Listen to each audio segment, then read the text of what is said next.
دین کی دعوت کا یہ فریضہ یہ مال سے ادا نہیں ہوتا. مال کا تعلق انتظام سے ہے اور دعوت کا تعلق تیری جان تیرے جسم سے ہے. اور یہ بات حق ہے، کیونکہ آپ دیکھ لیجئے کہ مالی عبادت سب پر فرض نہیں ہے. زکوٰۃ سب پر فرض نہیں ہے، مالدار پر فرض ہے. حج سب پر فرض نہیں ہے، مالدار پر استطاعت والے پر فرض ہے. لیکن نماز اور روزہ یہ دو عبادتیں بدنی ہیں جو مالدار غریب وزیر فقیر سب پر فرض ہے. شریعت نے بھی مالی عبادت کو مقدم کیا ہے جان پر.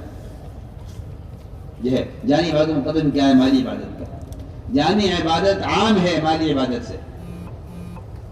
تو میں عرض کر رہا تھا کہ یہ ہے بہت اہم بات کہ دعوت ایک ایسا فریضہ ہے جس کے لیے بدن کا استعمال اصل ہے. مال کے خرچ کرنے سے اللہ کی قسم دعوت کا فریضہ ادا نہیں ہوتا.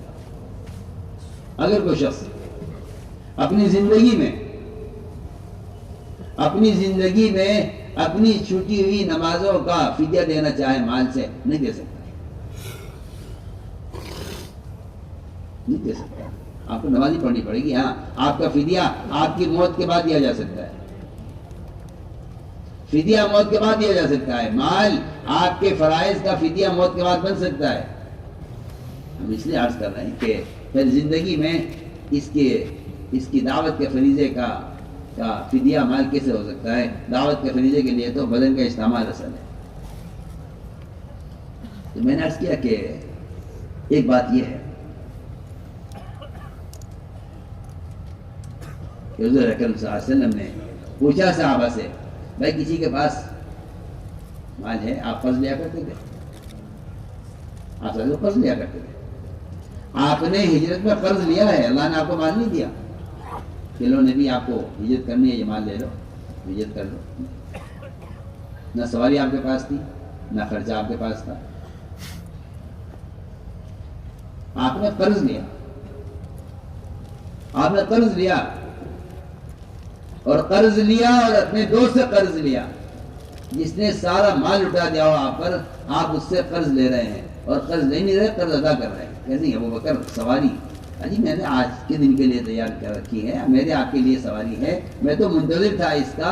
نہیں، یہ دعوت کا کام ہے، اس میں آدمی اپنا مال خرچ کرے، اور نہیں ہے تو قرض لے کر خرچ کرے. لیکن دوسرے کے مال سے دعوت میں دوسرا عرض کرتا ہوں، جو لوگ دوسرے کے مال پر دعوت دیں، دوسرے کے مال پر تبلیغ کریں، ان کی دعوت اتنی بے اثر ہوگی، اس لیے کہ ان کا مجاہدہ ناقص ہے. ان کا مجاہدہ ناقص ہے. اس لیے کہ دوسرے کے مال سے جو دعوت دے رہے ہیں، کیونکہ ان کا مجاہدہ ناقص ہو جائے گا. اس لیے آپ صلی اللہ علیہ وسلم نے سفر ہجرت میں قرض لیا. جب وہاں پہنچے تو وہاں مدینہ منورہ میں مرکز اور مسجد بنانے کے لیے آپ صلی اللہ علیہ وسلم زمین خریدی ہے. آپ زمین خریدی ہے. یتیم بچوں نے اپنی زمین پیش کی آپ صلی اللہ علیہ وسلم کہ آپ یہاں بنائیے، ہم زمین دے رہے ہیں. ہمارے کہ نہیں، ہم زمین خریدیں گے، ہم زمین خرید کر بنائیں گے، ہم زمین خرید کر بنائیں گے مسجد. کسی کے حق پر مسجد نہیں بنائیں گے. اب یہ بہت کام کی بات آپ سے کہہ رہا ہوں، اور اس بات کے اندر بہت ساری باتیں ہیں جو میں کہہ رہا ہوں آپ سے اس وقت کہ بھائی زمین تو اللہ کی ہے، مسجد بنا نہیں. کیوں؟ سنیے میں کیا کہہ رہا ہوں. زمین بنانے کے لیے مسجد بنانے کے لیے آپ زمین خریدیے. مسجد کی تعمیر کرنی، زمین خریدیے. آپ گھر بناتے ہیں، زمین خریدتے ہیں. آپ زمین خریدیے اور خرید کر مکان بنائیے. کیوں؟ اس لیے کہ اس کی ضرورت بھی ہے، اس کی فضیلت بھی ہے. حدیث ہے من بنى مسجدا لله بنى الله له بيتا في الجنة.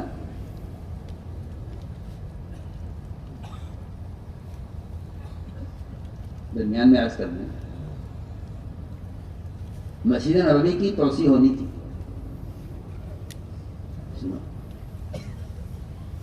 یہ میں اس لیے کہہ رہا ہوں کہ لوگ بعض مرتبہ دین کے نام پر کسی کا حق مار لیتے ہیں. ہاں، دین کے نام پر کسی کا حق نہیں مار سکتے، نہ دین کے نام پر نہ دنیا کے نام پر. نہ اپنے لیے نہ اللہ کے لیے، آپ نہیں مار سکتے کسی کو۔ مسجد نبوی کی توسیع ہونی تھی تو اس مسجد نبوی کی توسیع میں حضرت عباس کا مکان آ گیا۔ حضرت نے کہا عباس یہ مکان دے دو، مسجد کو توسیع ہو رہی ہے مسجد کی۔ انہوں نے کہا جی نہیں میرا مکان ہے، میں نہیں دیتا۔ سنیں میرا مکان ہے۔ حضرت نے کہا کہ عباس چلو میں خریدتا ہوں، تم قیمت لگا دو، جو قیمت لگو گے میں دوں گا۔ حضرت عباس نے کہا کہ نہیں مجھے مکان بیچنا بھی نہیں ہے۔ حضرت نے کہا عباس ایک بات تو اگلی بات یہ ہے کہ تم یہ مکان مسجد کو دے دو، میں تمہارے لیے جنت میں ایک مکان کی ضمانت لیتا ہوں۔ حضرت عباس نے کہا جنت میں تیرا مکان موجود ہے، مجھے تو اور مسجد کی ضرورت نہیں ہے، مجھے مکان نہیں دینا، نہ ہدیہ دینا ہے، نہ قیمتاً دینا ہے، نہ جنت کے گھر کے بدلے میں دینا ہے۔ سنیے آپ، انہوں نے فرمایا معاملہ کیونکہ اختلافی ہو گیا ہے تو ایسا کرتے ہیں اپنے تمہارے اپنے درمیان کسی کو ثالث بنا لیتے ہیں، کسی کو بنا لیتے ہیں، کوئی فیصلہ کرنے ہمارے درمیان، اور جو فیصلہ وہ کرے گا اس کو آپ بھی مانو گے، نہیں مانوں گا، ٹھیک ہے چلو۔ وہ ابن کعب رضی اللہ عنہ کے پاس گئے، ان کو فیصل بنایا، ان سے کہا کہ جی اب فیصلہ کر دو، ہمارے درمیان اختلاف ہو گیا ہے،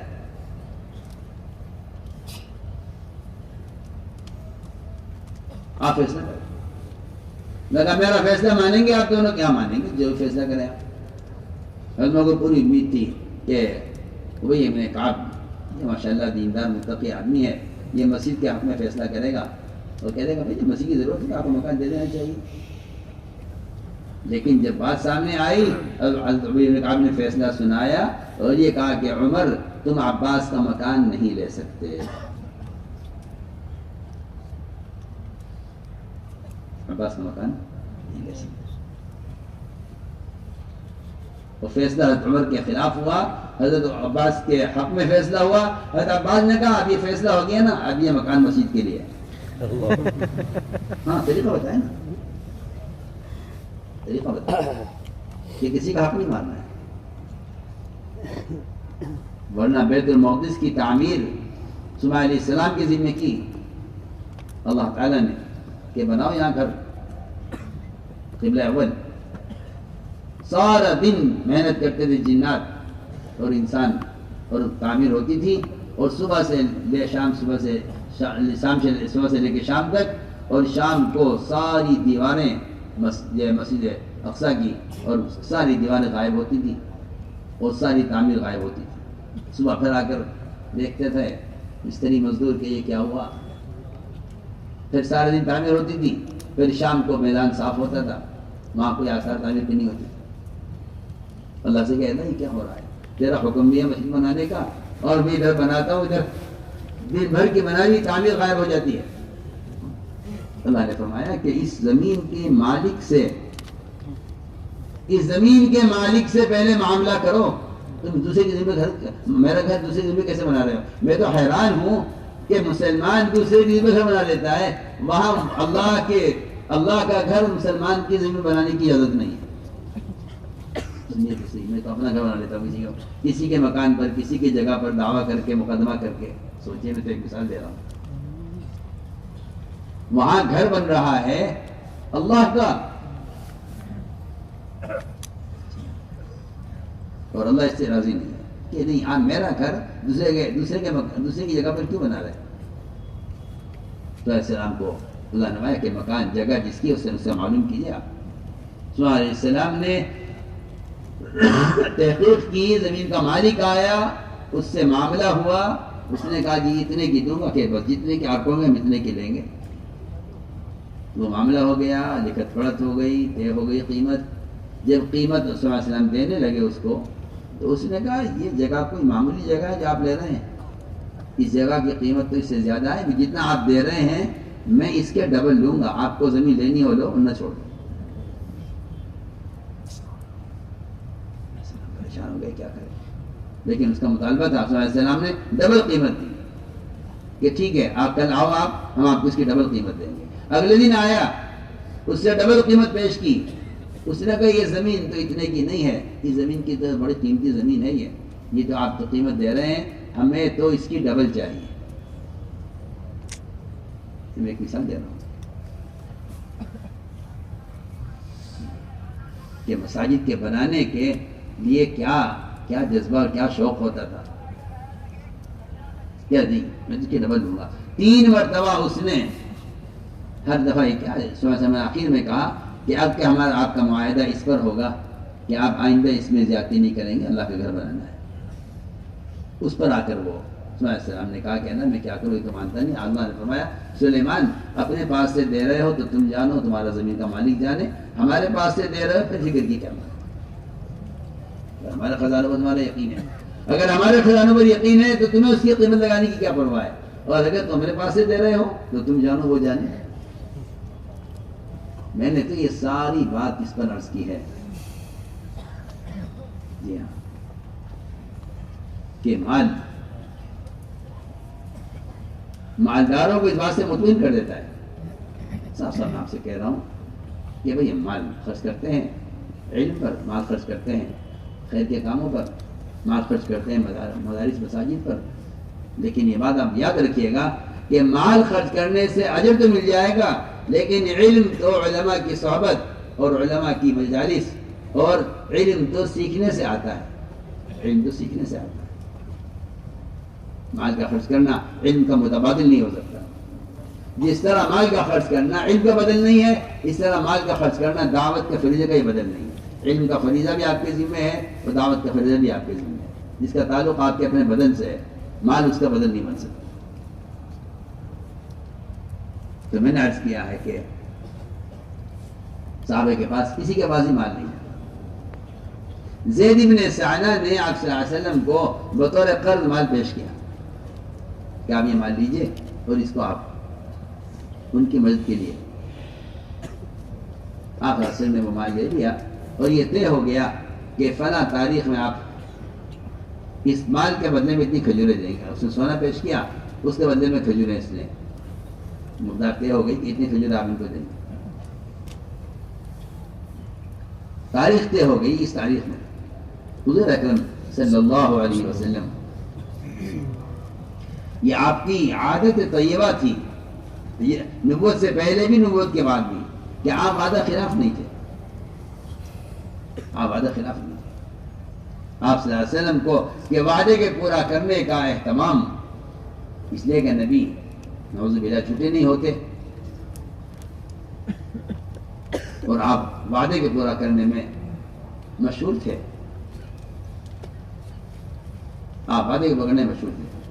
تاریخ طے ہو گئی کہ اس تاریخ میں آپ ان کو کھجوریں دیں گے، کیونکہ آپ صلی اللہ علیہ وسلم کا کفار بھی جانتے تھے کہ یہ وعدہ خلاف نہیں، آپ کے وعدے کو پورا کرنے کا تو اتنا اہتمام تھا، اتنا اہتمام تھا، اللہ اکبر۔ ایک مرتبہ میں درمیان میں واقعہ عرض کروں، آپ کے وعدہ وفائی کا اہتمام، اور وعدہ بھی ایک دشمن سے وعدہ، ایک دشمن کے وعدے کو پورا کرنا، اور وہ بھی قتال کے جنگ کے موقع پر، قتال کے جنگ کا موقع ہے اور دشمن کے وعدے کو آپ پورا کرنا۔ غزوہ بدر ہو رہا تھا، غزوہ بدر ہو رہا تھا۔ بدر کے موقع پر جب آپس کا مقابلہ قریب تھا،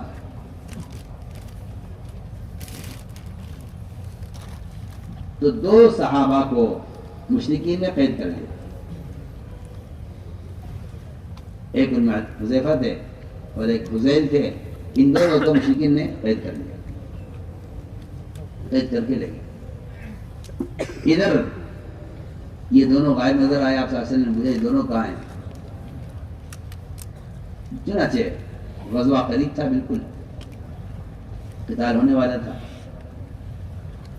آپ صلی اللہ علیہ وسلم نے ان دونوں کو نہیں پایا۔ ادھر یہ دونوں مشرکین کی قید میں تھے، یہ بات جنگ ہو رہی ہے، دشمن نے ان دونوں کو قید کر لیا۔ ان دونوں نے ایک راستہ یہ نکالا بچنے کے لیے، چھوٹنے کے لیے، کہ ان سے یہ کہہ دیا مشرکین سے کہ دیکھیے جی آپ ہمیں چھوڑ دیں، ہم آپ سے وعدہ کرتے ہیں کہ ہم آپ سے بھی لڑیں گے اور آپ سے لڑنے والوں کی مدد بھی نہیں کریں گے۔ سنیے آپ، یہ بہت اہم بات میں آپ کو سنا رہا ہوں۔ ہم وعدہ کرتے ہیں آپ سے، ہم نہ آپ سے لڑیں گے بھی نہیں اور آپ سے لڑنے والوں کی مدد بھی نہیں کریں گے۔ گویا اس وقت قتال کا موقع ہے، اور یہ بھی کہہ دیا آپ ہم لڑیں گے نہیں، اور یہ بھی کہہ دیا کہ ہم آپ سے لڑنے والوں کا ساتھ بھی نہیں دیں گے۔ انہوں نے کہا وعدہ کرتے ہیں، کہا وعدہ کرتے ہیں۔ نہیں، آپ غور کریں، مسلمان کے وعدے کا غیر مسلم یقین کر رہا ہے ایسے حالات میں۔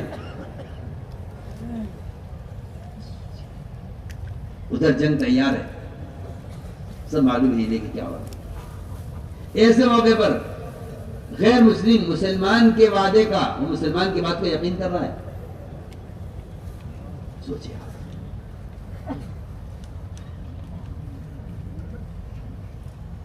چنانچہ روایت میں ہے یہ دونوں یہ وعدہ کیوں وعدے کر نے چھوڑ دیا، یہ دونوں واپس آئے، حضور اکرم صلی اللہ علیہ وسلم سے آ کر سارا واقعہ سنایا کہ رسول اللہ اس طرح ہم پکڑے گئے تھے، مگر ہم نے ایک ایسی حکمت اختیار کی، اور ظاہر بات ہے الحرب و خدعہ کہ لڑائی تو دھوکے کا موقع ہوتا ہے، ہم کو دھوکہ دے کر یہ کہہ کر آ گئے ہیں، اور انہوں نے چھوڑ دیا، اس شرط پر چھوڑ دیا، ہمیں وعدہ کر لیا انہوں نے۔ جب آپ آگے بڑھے میدان کی طرف، ان دونوں صحابہ سے کہا تم دونوں یہاں بیٹھ جاؤ، تم غزوے میں شرکت نہیں کرو۔ اللہ اکبر، کیا اہل بدر، ان کا مقام، ان کا درجہ۔ لیکن یہ دو صحابی بدر کے غزوے میں شریک نہیں ہوئے۔ آپ سے فرمایا کہ دونوں یہاں بیٹھ جاؤ، اس لیے کہ تم نے وعدہ کر لیا ہے۔ غیر مسلم مشرک جن سے دشمنی چل رہی ہے، لڑائی چل رہی ہے، ان سے وعدہ کر لیا ہے کہ نہیں، مسلمان وعدہ خلاف نہیں ہوتا۔ ہم ایک مشرک سے بھی اگر وعدہ کرتے ہیں تو اس وعدے کو وقت پورا کرتے ہیں۔ یہ آپ صلی اللہ علیہ وسلم کی تعلیم ہے۔ سوچیے آپ، چنانچہ روایت میں ہے کہ وہ دونوں بدر کی جنگ میں شریک نہیں ہوئے، آپ نے وعدہ پورا کیا۔ میں اس کی مثال دے رہا تھا۔ اسی طرح میرے محترم دوستو، آپ صلی اللہ علیہ وسلم تو انتظار میں تھے کہ وہ دن آئے گا کہ اس میں مجھے ان کے سے قرض سونا لیا ہے مسلمانوں کی مدد کے لیے، یہ ان کو کھجوریں واپس کرنی ہے۔ 3 دن باقی تھے اس قرض کی ادائیگی میں۔ یہ 3 دن پہلے زید بن ثانہ آپ صلی اللہ علیہ وسلم بقیع میں تھے، یہ آئے، آپ صلی اللہ علیہ وسلم کی زبان پکڑا، آپ کو زبان سے دھکا دیا اور سخت لہجے میں آپ سے بات کی کہ تم قریشی ٹال مٹول کرتے ہو اور تم وقت قضا ادا نہیں کرتے۔ سخت لہجے میں بات کی اور آپ کو دھکا دیا دیوار کے ساتھ۔ بتائیے نا کتنی بڑی زیادتی ہے کہ ابھی 3 دن باقی ہیں قرض کی ادائیگی میں۔ اس نے آ کر، اسے معلوم تھا نا کہ یہ وعدہ وفائی، یہ وعدہ خلاف کریں گے نہیں، اور مجھے ان کا صبر برداشت، ان کے اندر برداشت کتنی ہے اس کا مجھے امتحان لینا ہے زیادتی کر کے۔ کیا میں آپ سے عرض کروں، میرے دوستو عزیزو، ہم دنیا میں اس کام کے کرتے ہوئے آنے والی تکالیف میں اس لیے پریشان ہو جاتے ہیں کہ ہماری نظر ان تکالیف پر نہیں ہے جو محمد صلی اللہ علیہ وسلم نے اپنے کام کو سمجھانے کے لیے برداشت کی۔ اور صاحب فرماتے تھے جو ناگواری اس طرح سے پیش آئے اس کو صحابہ کی عملے کی ناگواری میں تلاش کیا کرو، یہ صحابہ کو کہاں پیش آئے۔ آپ صلی اللہ علیہ وسلم کو دھکا دیا گیا، آپ کا گریبان پکڑا اس نے، اور آپ ایسے اطمینان سے ہیں جیسا آپ کا کوئی کام اس سے ہونا ہے۔ جی ہاں، جیسے کوئی آپ کا مقصد پورا ہو رہا ہے اس سے، کیونکہ آپ کو یہ عادی مطلوب ہے، ہمیں عادی مطلوب ہے۔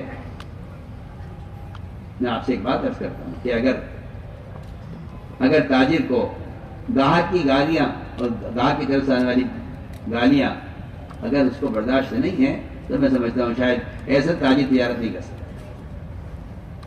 سن لے گا وہ، کوئی بات نہیں جی، کوئی بات نہیں جی، کیونکہ اسے اس کسٹمر سے مال مطلوب ہے، یہ اس کی ساری ناگواری برداشت کر رہا ہے، تمہارا مال نقلی ہے، تو تمہارا مال صحیح نہیں ہے، سب برداشت کر رہا ہے، اپنی چیز کی تعریف کرتا جاتا ہے اور گاہک کی بات کو سنتا جاتا ہے، کوئی پرواہ نہیں کرتا، ہنس کے بات کرتا ہے تاجر، ہنس کے بات کرتا ہے، اس کا مقصد ہی ہے کہ جو مال اس کے پاس ہے مجھے وہ چاہیے اور مجھے اپنی چیز بیچنی ہے ہر قیمت پر۔ تو میں نے عرض کیا کہ آپ صلی اللہ علیہ وسلم کو کیونکہ امت کی ہدایت مطلوب ہے، آپ اطمینان سے تھے، آپ بڑے اطمینان سے تھے۔ عمر رضی اللہ تعالیٰ نے یہ حالات دیکھے، عمر نے تلوار نکالی عمر نے، عرض کیا حضرت اجازت دیجیے میں اس کی گردن اڑاؤں۔ اب یہ ہے غور کرنے کی بات ہے کہ دعوت کا سیاست کا کیا فرق ہے، کہاں فسادات ہوتے ہیں اور کہاں فسادات اور کہاں بگڑے ہوئے حالات سدھرتے ہیں۔ آپ صلی اللہ علیہ وسلم کی تعلیمات پر غور کیا جائے،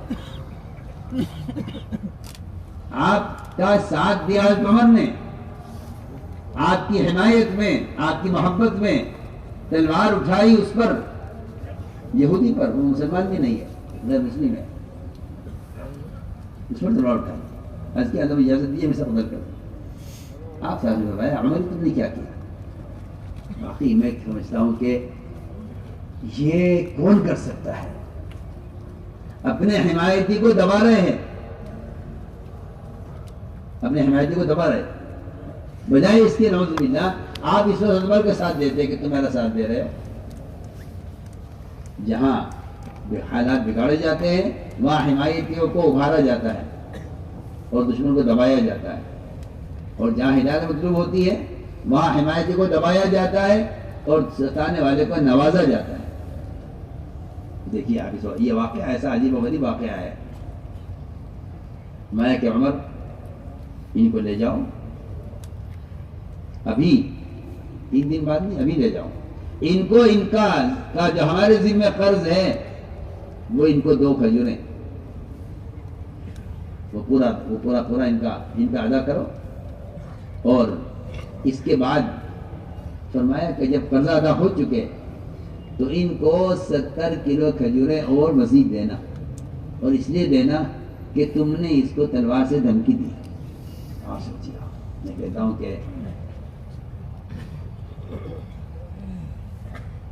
اسی لیے میں کہا کرتا ہوں کہ احسان کے 3 درجے ہیں، احسان کے 3 درجے ہیں۔ پہلا درجہ احسان کا سب سے ادنا، سب سے گھٹیا، سب سے یعنی کہنا چاہیے کہ جس کا ادا کرنا واجب ہے وہ یہ کہ آپ اپنے محسن پر احسان کریں، کوئی آپ پر احسان کرے آپ پر احسان کریں، یہ احسان کا سب سے ادنا درجہ ہے۔ اپنے محسن پر احسان کرنا احسان کا سب سے ادنا درجہ ہے، یہ تو آپ کے ذمہ واجب ہے کہ آپ اپنے محسن کے احسان کا بدلہ دیں۔ احسان کا پہلا درجہ یہ ہے، کیا بتائیں؟ سب سے گھٹیا، سب سے ادنا درجہ احسان کا یہ ہے کہ آپ اپنے محسن کے احسان کا بدلہ دیں۔ اس سے آگے احسان کا بدلہ کہ آپ اس آدمی پر احسان کریں جس نے کبھی آپ کو نہ سلام کیا ہو، نہ کبھی آپ سے ملا ہو، نہ آپ سے جانتے ہو، کچھ نہیں، آپ ایک عام انسان پر احسان کریں، یہ احسان کا درمیانہ درجہ ہے۔ اعلیٰ درجہ کیا ہے احسان؟ اعلیٰ درجہ احسان کا کیا ہے؟ اعلیٰ درجہ احسان کا یہ ہے کہ آپ ستانے والوں پر احسان کریں، ستانے والوں پر احسان، یہ احسان کا سب سے اعلیٰ درجہ ہے۔ آپ صلی اللہ علیہ وسلم کی تعلیمات میں آپ غور کریں اور آپ کے اخلاق میں دیکھیں کہ آپ کو ہر جگہ ملے گا کہ آپ نے ستانے والوں پر احسان کیا،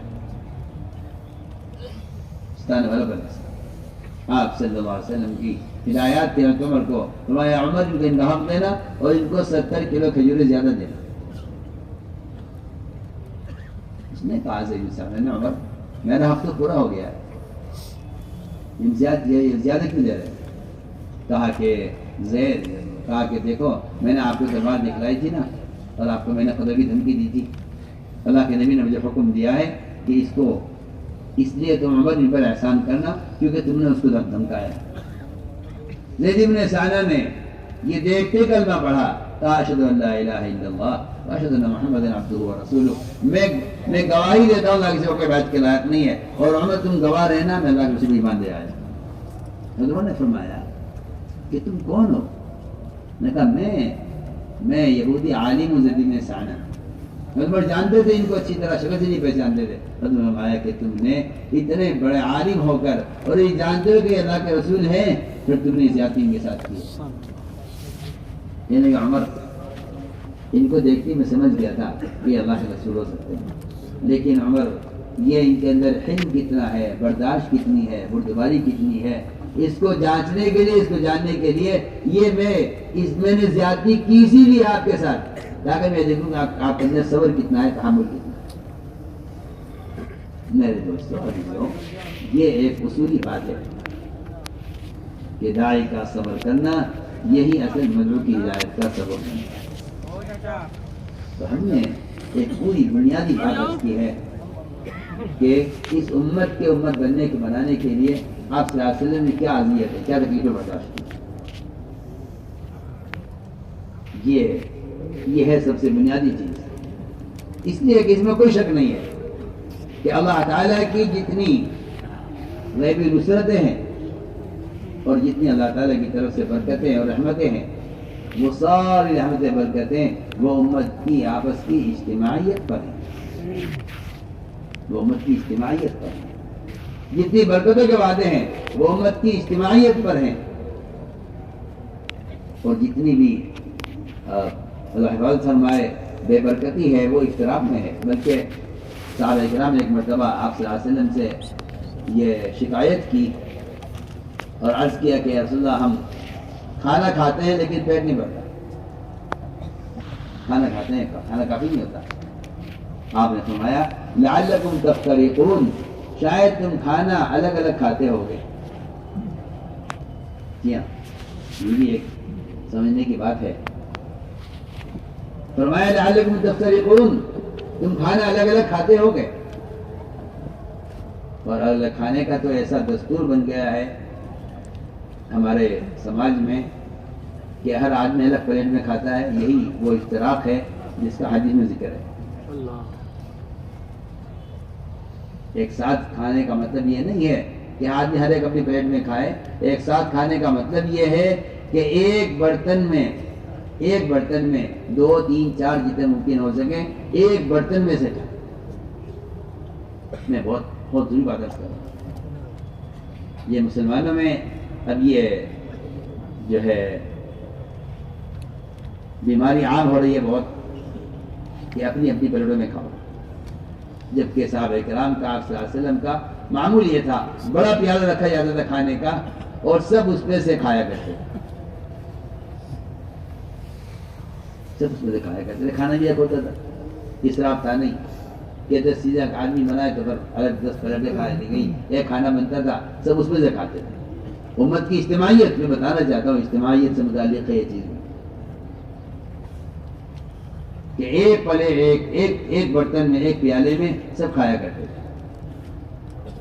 یہ آپس میں محبتیں پیدا کرنے اور آپس کی نفرتوں کو دور کرنے کا ایک بنیادی، اور میں جو عرض کر چکا ہوں کہ جب صحابہ نے آپ سے عرض کیا کہ رسول اللہ ہمارا کھانا میں کافی نہیں ہوتا، پیٹ نہیں بھرتا، تو آپ نے ان کو کوئی برکت کا وظیفہ نہیں بتایا کہ بھائی تم یہ وظیفہ پڑھ لیا کرو، یہ وظیفہ پڑھ لیا کرو۔ آج کل جو ہے مال میں برکت کے وظائف وہ اسی مال کی محبت کی وجہ سے، مال کے بڑھانے کی محبت میں لوگ وظائف پوچھتے ہیں، کوئی وظیفہ بتاؤ جس سے مال میں زیادتی ہو۔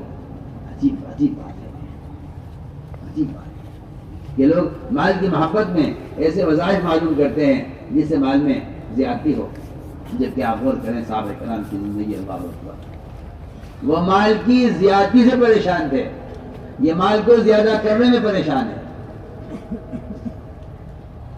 ورنہ مالدار صحابہ کے بارے میں آتا ہے کوئی مالدار صحابی دنیا سے خوش نہیں گیا، کوئی مالدار صحابی دنیا سے خوش نہیں گیا، ہر مالدار صحابی دنیا سے روتا ہوا گیا ہے کہ خبر نہیں آخرت میں کیا ہوگا، خبر نہیں آخرت میں کیا ہوگا، اللہ مال کا حساب لیں گے۔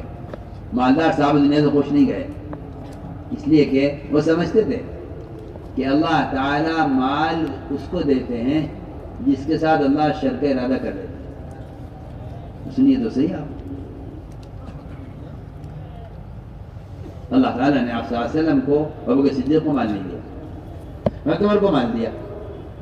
حضرت کے زمانے میں فتوحات ہوئیں, یہ نہیں کہا کہ یہ ہمارے بڑوں کی برکتیں ہیں. سنیے تو صحیح میں کیا کہہ رہا ہوں. یہ نہیں کہا کہ ہمارے بڑوں کی برکتیں ہیں, اور یہ بھی نہیں کہا کہ یہ عمر کے زمانے میں خیر آئی ہے, اور یہ بھی نہیں کہا کہ یہ عمر کی محنت کا اور اللہ تعالیٰ نے راضی ہو کر ہمیں یہ مال دیا ہے, بلکہ فرمایا, حضرت عمر نے فرمایا فتوحات کے زمانے میں کہ اللہ نے عمر کے ساتھ شر کا ارادہ کیا ہے. اگر اس مال میں خیر ہوتی تو میرے 2 ساتھی چلے گئے ہیں اپنا وقت گزار کر, ان کو اللہ نے مال نہیں دیا. معلوم ہوتا ہے اللہ نے ان کے ساتھ ارادہ خیر کا کیا ہے, عمر کے ساتھ ارادہ اللہ نے شر کا کیا ہے.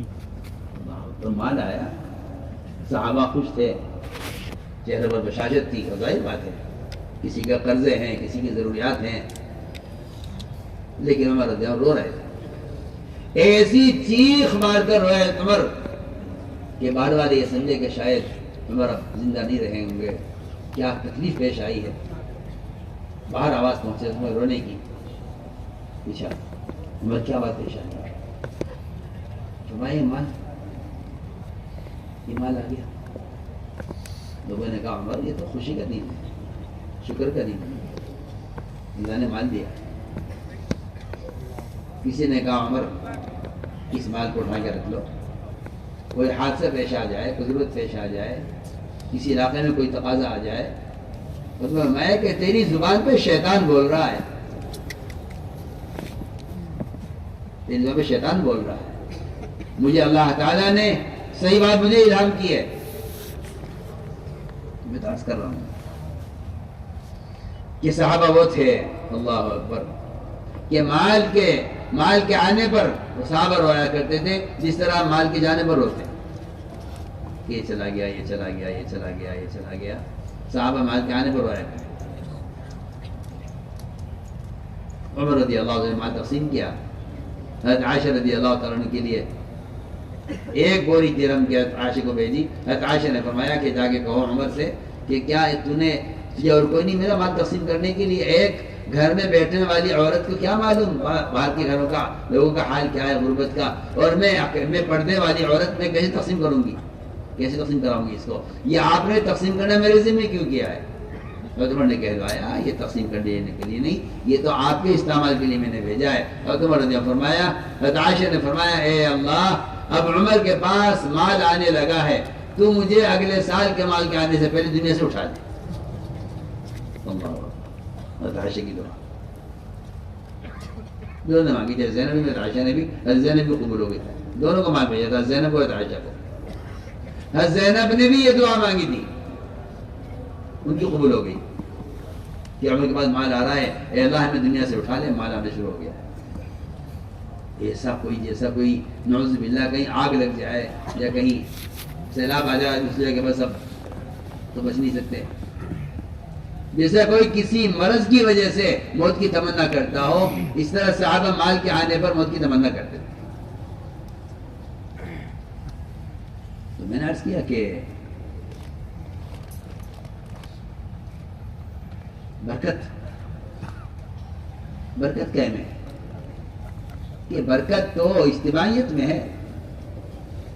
جن جگہ صحابہ کے واقعات پڑھیے, وہ فرماتے ہیں کہ جس جگہ سے ہم لقمہ اٹھاتے تھے ہمیں وہاں نیچے سے لقمہ دوسرا نکلتا ہوا نظر آتا تھا. اس لیے کہ میں درمیان میں ایک بات کہہ دیتا ہوں تاکہ بمبئی والے اس بات کو نوٹ کر لیں ذرا اور لکھ کے رکھ لیں.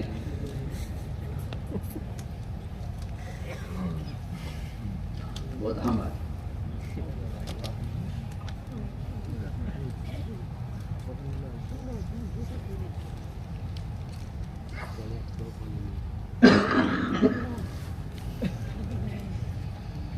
کیوں یہ خیال ہوتا ہے لوگوں کو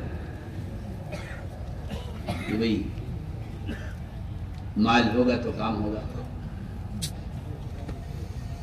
یہ مال ہوگا تو کام ہوگا.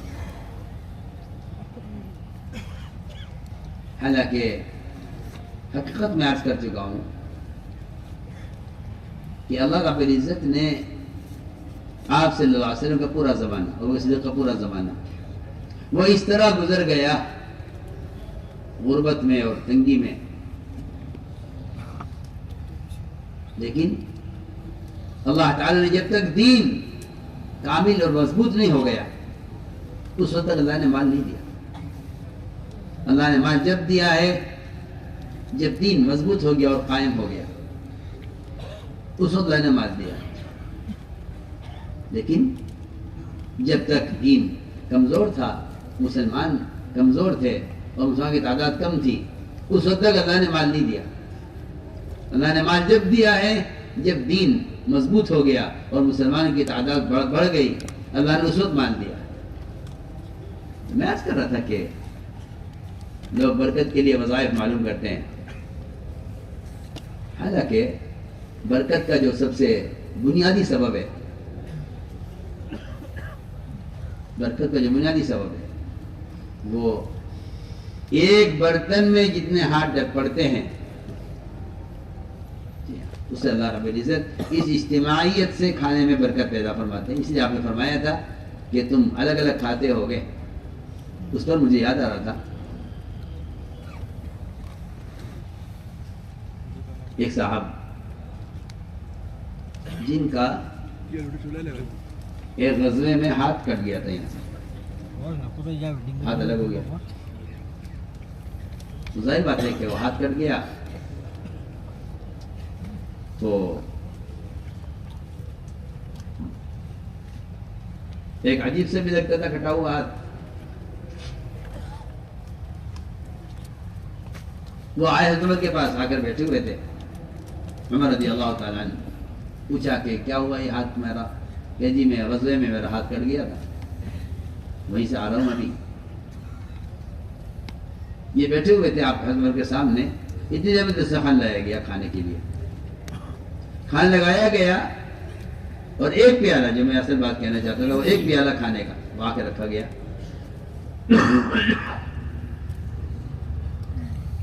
انہیں خیال ہوا کہ دیکھو ایک پیالہ ہے، اس میں سب کھائیں گے اور میری وجہ سے لوگوں کو ذرا کھانے میں کراہیت ہوگی کیونکہ میرا ہاتھ کٹا ہوا ہے، تو یہ کھانا آتا ہوا دیکھ کر آہستہ آہستہ پیچھے ہٹے اور کس طرح کے طور کو محسوس نہ ہو اور وہاں سے اٹھ کے جانے لگے۔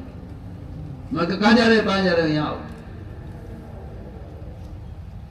میں شروع سے ایک بات کہہ رہا ہوں کہ امت بنانے کے لیے آپ نے کیا کیا، آپ کے خلفاء نے کیا کیا۔ کہاں جا رہے ہو؟ تو تمہوں نے فرمایا آؤ یہاں بیٹھو۔ کیا بات ہے؟ پہلی مجھے اس لیے خیال آیا، حضرت نے خود ہی کہا کہ اچھا تم اس لیے پیچھے ہٹے ہو کہ تمہارے کٹے ہوئے ہاتھ کی وجہ سے لوگ تمہارے ساتھ دسترخوان پر کھانا پسند نہیں کریں گے۔ تو تمہوں نے فرمایا میں تمہیں بھی قسم دیتا ہوں، ان کو بھی قسم دیتا ہوں۔ فرمایا میں تمہیں قسم دیتا ہوں جب تک تم اپنا کٹا ہوا ہاتھ اس کھانے کے اندر نہیں گھما دو گے، ہم میں سے کوئی کھانا نہیں کھائے گا۔ ایک آدمی کا دل بڑا کرنے کو اور اپنے ساتھیوں کے دل میں اس کی اہمیت پیدا کرنے کے لیے کہ تم اسے اس کا کٹے ہوئے ہاتھ میں سے حقیقی سمجھ رہے ہو۔ فرمایا میں تجھے قسم دیتا ہوں جب تک تو اپنا کٹا ہوا ہاتھ اس کھانے میں نہیں گھما دے گا، ہم میں سے کوئی کھانا نہیں کھائے گا۔ حضرت عمر نے فرمایا اس کو حکم دیا اسے کرو اور باقی ساتھیوں سے کہا اس میں سے کھاؤ۔ پہلے خود شروع کیا پھر ساتھیوں کا کھاؤ۔ کیا بات ہے؟ پہلے فرمایا کہ اس کا کٹا ہوا ہاتھ جو غزے میں کٹا ہے وہ ہاتھ جنت میں داخل ہو چکا، بقیہ جسم دنیا میں ہے اور باقی یہ ممکن نہیں ہے کہ باقی حصہ جہنم میں جائے۔ تو جس آدمی کا دنیا میں بدن جنتی ہے تم اس کے جنتی بدن سے نفرت کر رہے، تم اس کے جنتی بدن سے نفرت کر رہے۔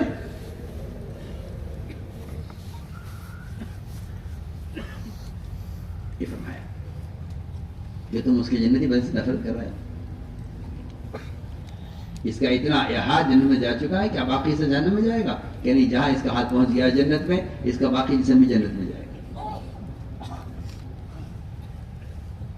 تو میں نے عرض کیا کہ اصل امت بنانے کے لیے یہ ایک مزاج تھا،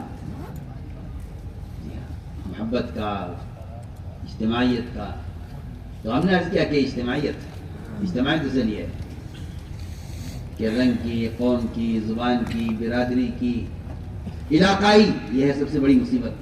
علاقہ، ہمارا علاقہ، تمہارا علاقہ، ہمارا علاقہ، تمہارا علاقہ، ہماری مسجد، تمہاری مسجد، اس کی کوئی گنجائش نہیں، اس کی کوئی گنجائش نہیں ہے. مسجد کی ایک صف یہ بتلا رہی ہے کہ صف اول کی فضیلت سب کے لیے ہے، وزیر ہو، فقیر ہو، غلام ہو، بادشاہ ہو، سب کے لیے صف اول ایک صف ہے، سب کے لیے ایک صف ہے. نماز کی، سب کی نماز کی ایک صف ہے.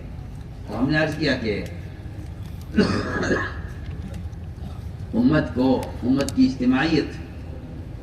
امت کی اجتماعیت کے لیے یہ بنیادی اسباب تھے کہ تم کسی کو غیر نہ سمجھو، کسی کو اجنبی نہ سمجھو. ورنہ لوگ علاقے تقسیم کر لیتے ہیں، اور میں کیا بتاؤں آپ کو، علاقے کی تقسیم یہ مسلمان کا مزاج نہیں ہے. ایک مشرک تھا عامر بن طفیل،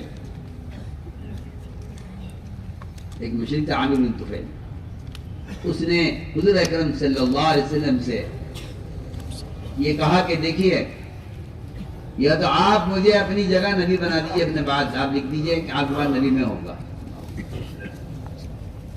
مطالبہ یہ دیتے کر دیجیے کہ آپ کے بعد نبی میں ہوگا. اگر آپ کو یہ منظور نہیں ہے تو پھر ایسا کریں کہ آپ شہر کا علاقہ لے لیں، مجھے گاؤں کا علاقہ دے دیں. آپ اپنے علاقے میں کام کریں، میں علاقہ نہیں کروں، آپ میرے علاقے میں داخل نہیں ہوں گے، آپ کے علاقے میں، یہ بھی نہیں ہوگا. اس مشرک نے یہ کہا اگر آپ کی بات منظور نہیں ہے تو پھر میں ہزاروں گھڑ سوار لے کر آپ کا مقابلہ کروں گا، میں یہ کر رہا ہوں. وہاں سے اٹھائی تھا یہ طفیل بن عامر بن طفیل، وہاں سے اٹھائی تھا ابھی کہ اس کی گردن میں اتنا بڑا کوڑا نکلا طاعون کا، جتنا بڑا کوڑا کسی جوان اونٹ کو ہوتا ہے، اور اسی میں وہ مر گیا. تو میں عرض کر رہا تھا کہ علاقہ، قومیت، حلقہ، ہماری مسجد، تمہاری مسجد، ہمارے ایسا واضح ہے کہ ایک ہر مسلمان کو عظمت کی نگاہ سے دیکھنے کی مشق کرو. ہماری زبان پر کسی فرقے کا نام آنا یہ دعوت کے کام اور اس کی مزاج، بلکہ اسلام کی مزاج سے بعید ترتیب ہے، یہ ممکن نہیں.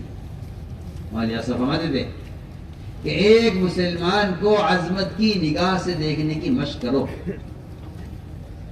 آپ عظمت کیسے بنائیں گے؟ وہ دیکھیے، آپ غور کیجئے، آج کی مسجد میں ایک آدمی نے پیشاب کر دیا، صحابہ دوڑے روکنے کے لیے، تو میں اسے پیشاب پورا کرنے دو. شفقت پہلے یہ نہیں کہا پیشاب روک لو، باہر نکل جاؤ، باہر جا کے کر لو، کہ نہیں، یہاں سے روک کر وہاں جانے تک جو اذیت دی جائے گی مسلم کو، یہ اذیت بیت اللہ کی بے حرمتی سے زیادہ ہے. تو میں اس میں کوئی شک نہیں ہے، اس میں کوئی شک نہیں ہے کہ ایک مسلمان کا مقام بیت اللہ سے اونچا ہے، اس میں کوئی شک نہیں ہے. آپ پاؤں نہیں پھیلاتے بیت اللہ کی طرف، بیت اللہ کے ادب میں آپ بیت اللہ کے ادب میں پاؤں نہیں پھیلاتے بیت اللہ کی طرف. سوچیے آپ، ایک مسلمان کا مقام بیت اللہ سے اونچا ہے. اس آدمی نے پیشاب کیا، صحابہ دوڑے اس کو روکنے کے لیے. فرمایا لا تظلموہ، اس کا پیشاب روکو مت، اسے پیشاب پورا کرنے دو، میں پورا کر لو پیشاب. ظاہر بات ہے جب وہ مسجد پورا پیشاب کرے گا تو مسجد زیادہ ناپاک ہوگی. فرمایا مسجد ناپاک پاک ہو جائے گی. مسئلہ مسیح کی ناپاکی کا نہیں ہے، مسئلہ اس وقت ایک مسلمان کو پیشاب روکنے کی تکلیف دینا، یہ مسیح کے ناپاک ہونے سے زیادہ بڑی بات. اس نے پیشاب کیا، پورا پیشاب کیا، اور فرمایا ایک ڈول پانی کا بہا دو، یہاں مسجد پاک ہو جائے گی. پھر اس کو بلایا اور بٹھا کر سمجھایا. فرمایا کہ مسجد میں پیشاب پخانے کے لیے نہیں ہے، مسجد تو عبادت کے لیے، تلاوت کے لیے، ذکر و عبادت کے لیے، ان اعمال کے لیے مسجد ہے، مسجد پیشاب پخانے کے لیے نہیں ہے۔ اس نے آپ صلی اللہ علیہ وسلم کے طریقہ تعلیم کا اعلان کیا جا کے اپنی قوم میں کہ وہ ایسے سکھلانے والے ہیں اور اس طرح سمجھانے والے ہیں۔ میرے محترم دوستوں، میں آپ سے بہت بنیادی بات عرض کروں کہ لوگ اصول کو لے کر لڑ رہے ہیں۔ وہ کہتا ہے یہ اصول ہے، وہ کہتا ہے یہ اصول ہے، وہ کہتا ہے یہ اصول ہے۔ میں کہتا ہوں سب سے بڑی بے اصولی اصول کے لیے لڑنا ہے۔ اس سے بے اصولی ہے کہ آدمی اصول کے لیے لڑے، یہ سب سے بڑی بے اصولی ہے۔ سب سے بڑی بے اصولی اصول کے لیے لڑنا ہے، سب سے بڑی بے اصولی۔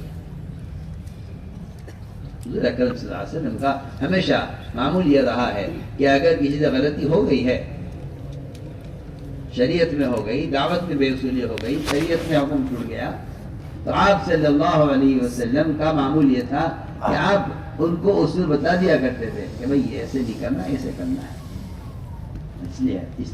اس لیے مواخذہ نہیں تھا، بلکہ اصول کا مذاکرہ تھا کہ مواخذہ کیا جائے، ان کو پکڑا جائے، انہیں ایسا کیوں کیا ہے کہ نہیں،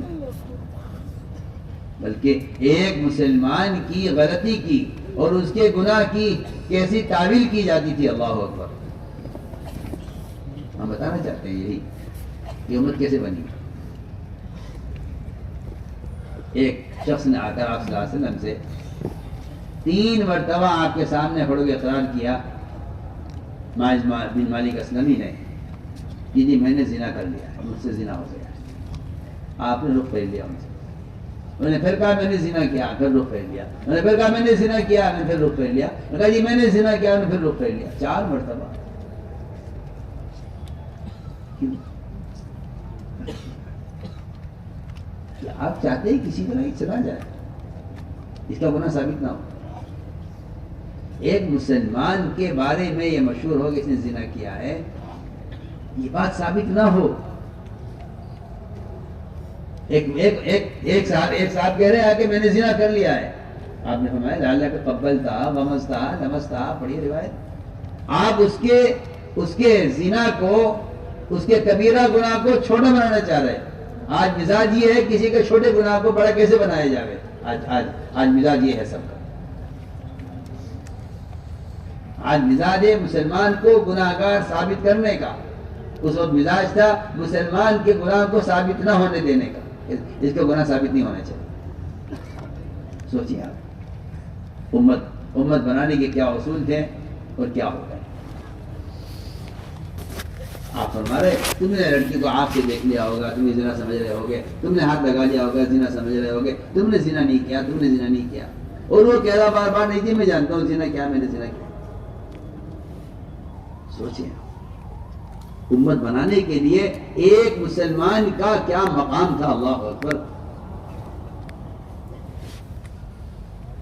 ایک صحابی چوری ہوئی، حضرت علی رضی اللہ عنہ پیش کیے گئے، حضرت علی نے فرمایا کہ نہیں تم نے چوری نہیں کی ہوگی، وہ تو اصل میں اونٹ ساری ایک سی شکل کے ہوتے ہیں، تم اپنا اونٹ اپنا سمجھ کر کھولا ہوگا، وہ کسی دوسرے کا نکلا، لوگوں نے تمہیں چور بنا دیا، تم نے چوری نہیں کی۔ کوشش کہ ایک مسلمان کا چور ہونا ثابت نہ ہو۔ سوچیے امت بنانے کے لیے ایک مسلمان کا چور ہونا ثابت نہ ہو۔ ظاہر بات ہے کہ جو ذات اپنے سامنے چور کا ہاتھ کٹنے پر رو رہی ہو، ان کے یہاں ان کے چھوٹوں میں ایک مسلمان کی چوری کو ثابت نہ ہونے دینے کی کیا کوشش ہوتی ہوگی۔ حضرت نے فرمایا کہ بھئی یہ چوری تم نے نہیں کی ہوگی، وہ تو سارے اونٹ ایک سی شکل کے ہوتے ہیں، تم اپنا اونٹ سمجھ کے لے جا رہے ہو، کسی اور کا ہوگا، اس نے تمہیں چور بنا دیا۔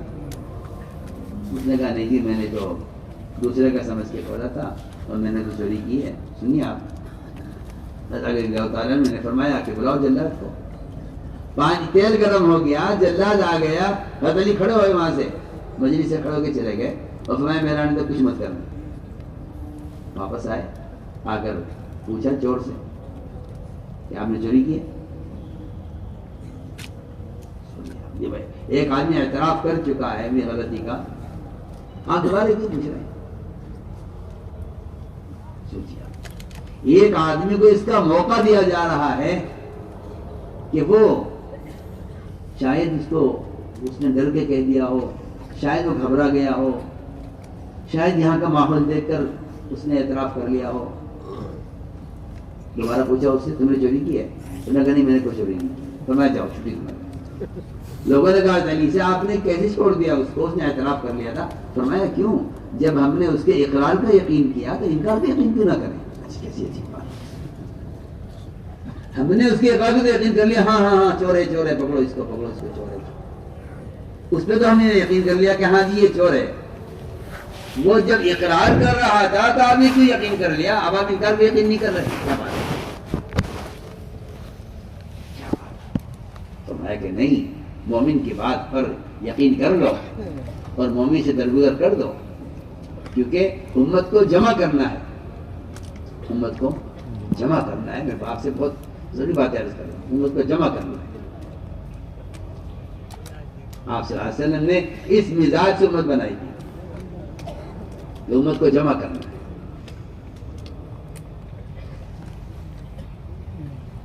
تو میں نے عرض کیا کہ عیوب کس میں نہیں ہوتے، کمیاں کس میں نہیں ہوتی. آدمی چاہتا ہے کہ ہر ایک فرد فرشتہ بن جائے. نہیں، کمیاں کس میں نہیں ہوتی. ایک لڑکی سے زنا ہو گیا، مطلب کے زمانے کی بات، مشہور ہو گیا، معلوم ہو گیا لڑکی نے زنا کیا ہے. کچھ عرصہ گزرا تھا تو اس لڑکی کی شادی کا پیام آ گیا کہیں سے. لڑکے والوں کو خیال آیا کہ لڑکی میں ایک عیب ہے، ہم اس کا حال لڑکے والوں کو بتا دیں کہ بھائی ہماری لڑکی میں عیب ہے، یہ اس سے گناہ ہو گیا ہے، اس سے اب شادی کرو یا نہ کرو آپ کی مرضی ہے. چنانچہ یہ دونوں ماں باپ لڑکی کے خیال آیا کہ چلو ہم سے مشورہ کر لیتے ہیں. ابھی لڑکے والوں کو بتاتے نہیں، ان سے مشورہ کریں. دونوں ماں باپ اس کی لڑکی کے عمر کے پاس آئے، آ کر عرض کیا مومنین ہماری لڑکی سے زنا ہو گیا تھا اور آج کہیں سے اس لڑکی کی شادی کا پیام آیا ہے، کیا ہم لڑکے والوں کو لڑکی کا حال بتا دیں؟ یہ سوال حضرت عمر سے کیا. انہوں نے فرمایا کہ اگر تم نے لڑکی کا حال لڑکے والوں کو بتایا کہ یہ ایسی تھی، یہ ایسی غلطی ہوئی تھی، تو میں تمہیں وہ سزا دوں گا جو سزا میں نے آج تک کسی کو دی نہیں ہوگی. سزا لڑکی کو نہیں، زنا اس نے کیا ہے. سزا ماں باپ کو دوں گا اگر انہوں نے اس کی زنا کی خبر کسی کو کی. فرمایا جاؤ اس کی شادی ایسے کرو جیسے کسی پاک دامن عفیفہ لڑکی کی شادی کی جاتی ہے، ایسے شادی کرو اس کی. یعنی کیا مزاج بنایا تھا امت بنانے کے لیے، کیا مزاج بنایا تھا. ہمارے اسلاف فرماتے تھے کہ ساتھیوں کی خوبیاں دیکھا کرو، خرابی میں دیکھا کرو.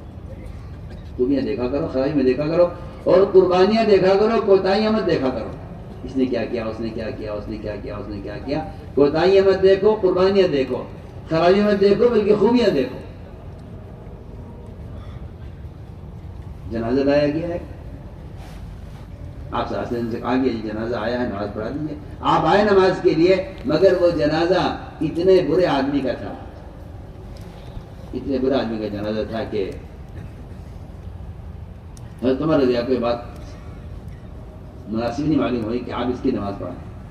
میں کہتا یہ آدمی ٹھیک نہیں ہے، آپ تشریف لے جائیں، اس کی نماز کوئی اور پڑھا دے گا ہم میں سے، آپ نہ پڑھائیں. آپ صلی اللہ علیہ وسلم نے وَيَا عمر پیچھے ہٹ جاؤ، تمہیں کوئی حق نہیں ہے لوگوں کے اعمال کے بارے میں سوال کرنے کا. یہ تو لا تسأل ہے، یہ لا تسأل ہے کہ عمر تم مت پوچھو لوگوں کے اعمال کے بارے میں کہ اس کا عمل کیسے، اس کے عمل کیسے. یا یہ کہ تم سے قیامت میں نہیں پوچھا جائے گا اس کے اعمال کے بارے میں. میں عمر پیچھے ہٹ جاؤ، عمر کو پیچھے آپ نے ہٹایا، آگے بڑھے، اور آپ صلی اللہ علیہ وسلم نے اعلان کر دیا صحابہ میں کہ تم میں سے کسی نے اس مرنے والے کو کوئی عمل خیر کرتے دیکھا؟ ایک صحابی کھڑے ہو، جس آدمی کے بارے میں معلوم ہے کہ آدمی برا آدمی ہے، آپ اس برے آدمی کی خوبی تلاش کرنے کے لیے صاحب میں اعلان کر رہے، کوئی بتائے کوئی کسی نے نیک عمل کرتے دیکھا ہو، کبھی دیکھا ہو؟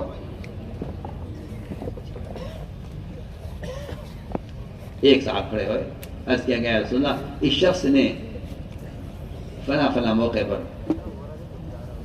اللہ کے راستے میں ایک رات پہرا دیا ہے، ایک رات صرف، وہ بھی انتظامی لائن کا کام کیا ہے، جو تہجد کا، تلاوت کا، عبادت کا، ذکر کا، حج کا، عمرے کا نہیں، انتظامی لائن میں ان کے ذمہ آیا تھا رات کو پہرا دینا، انہوں نے پہرا دیا۔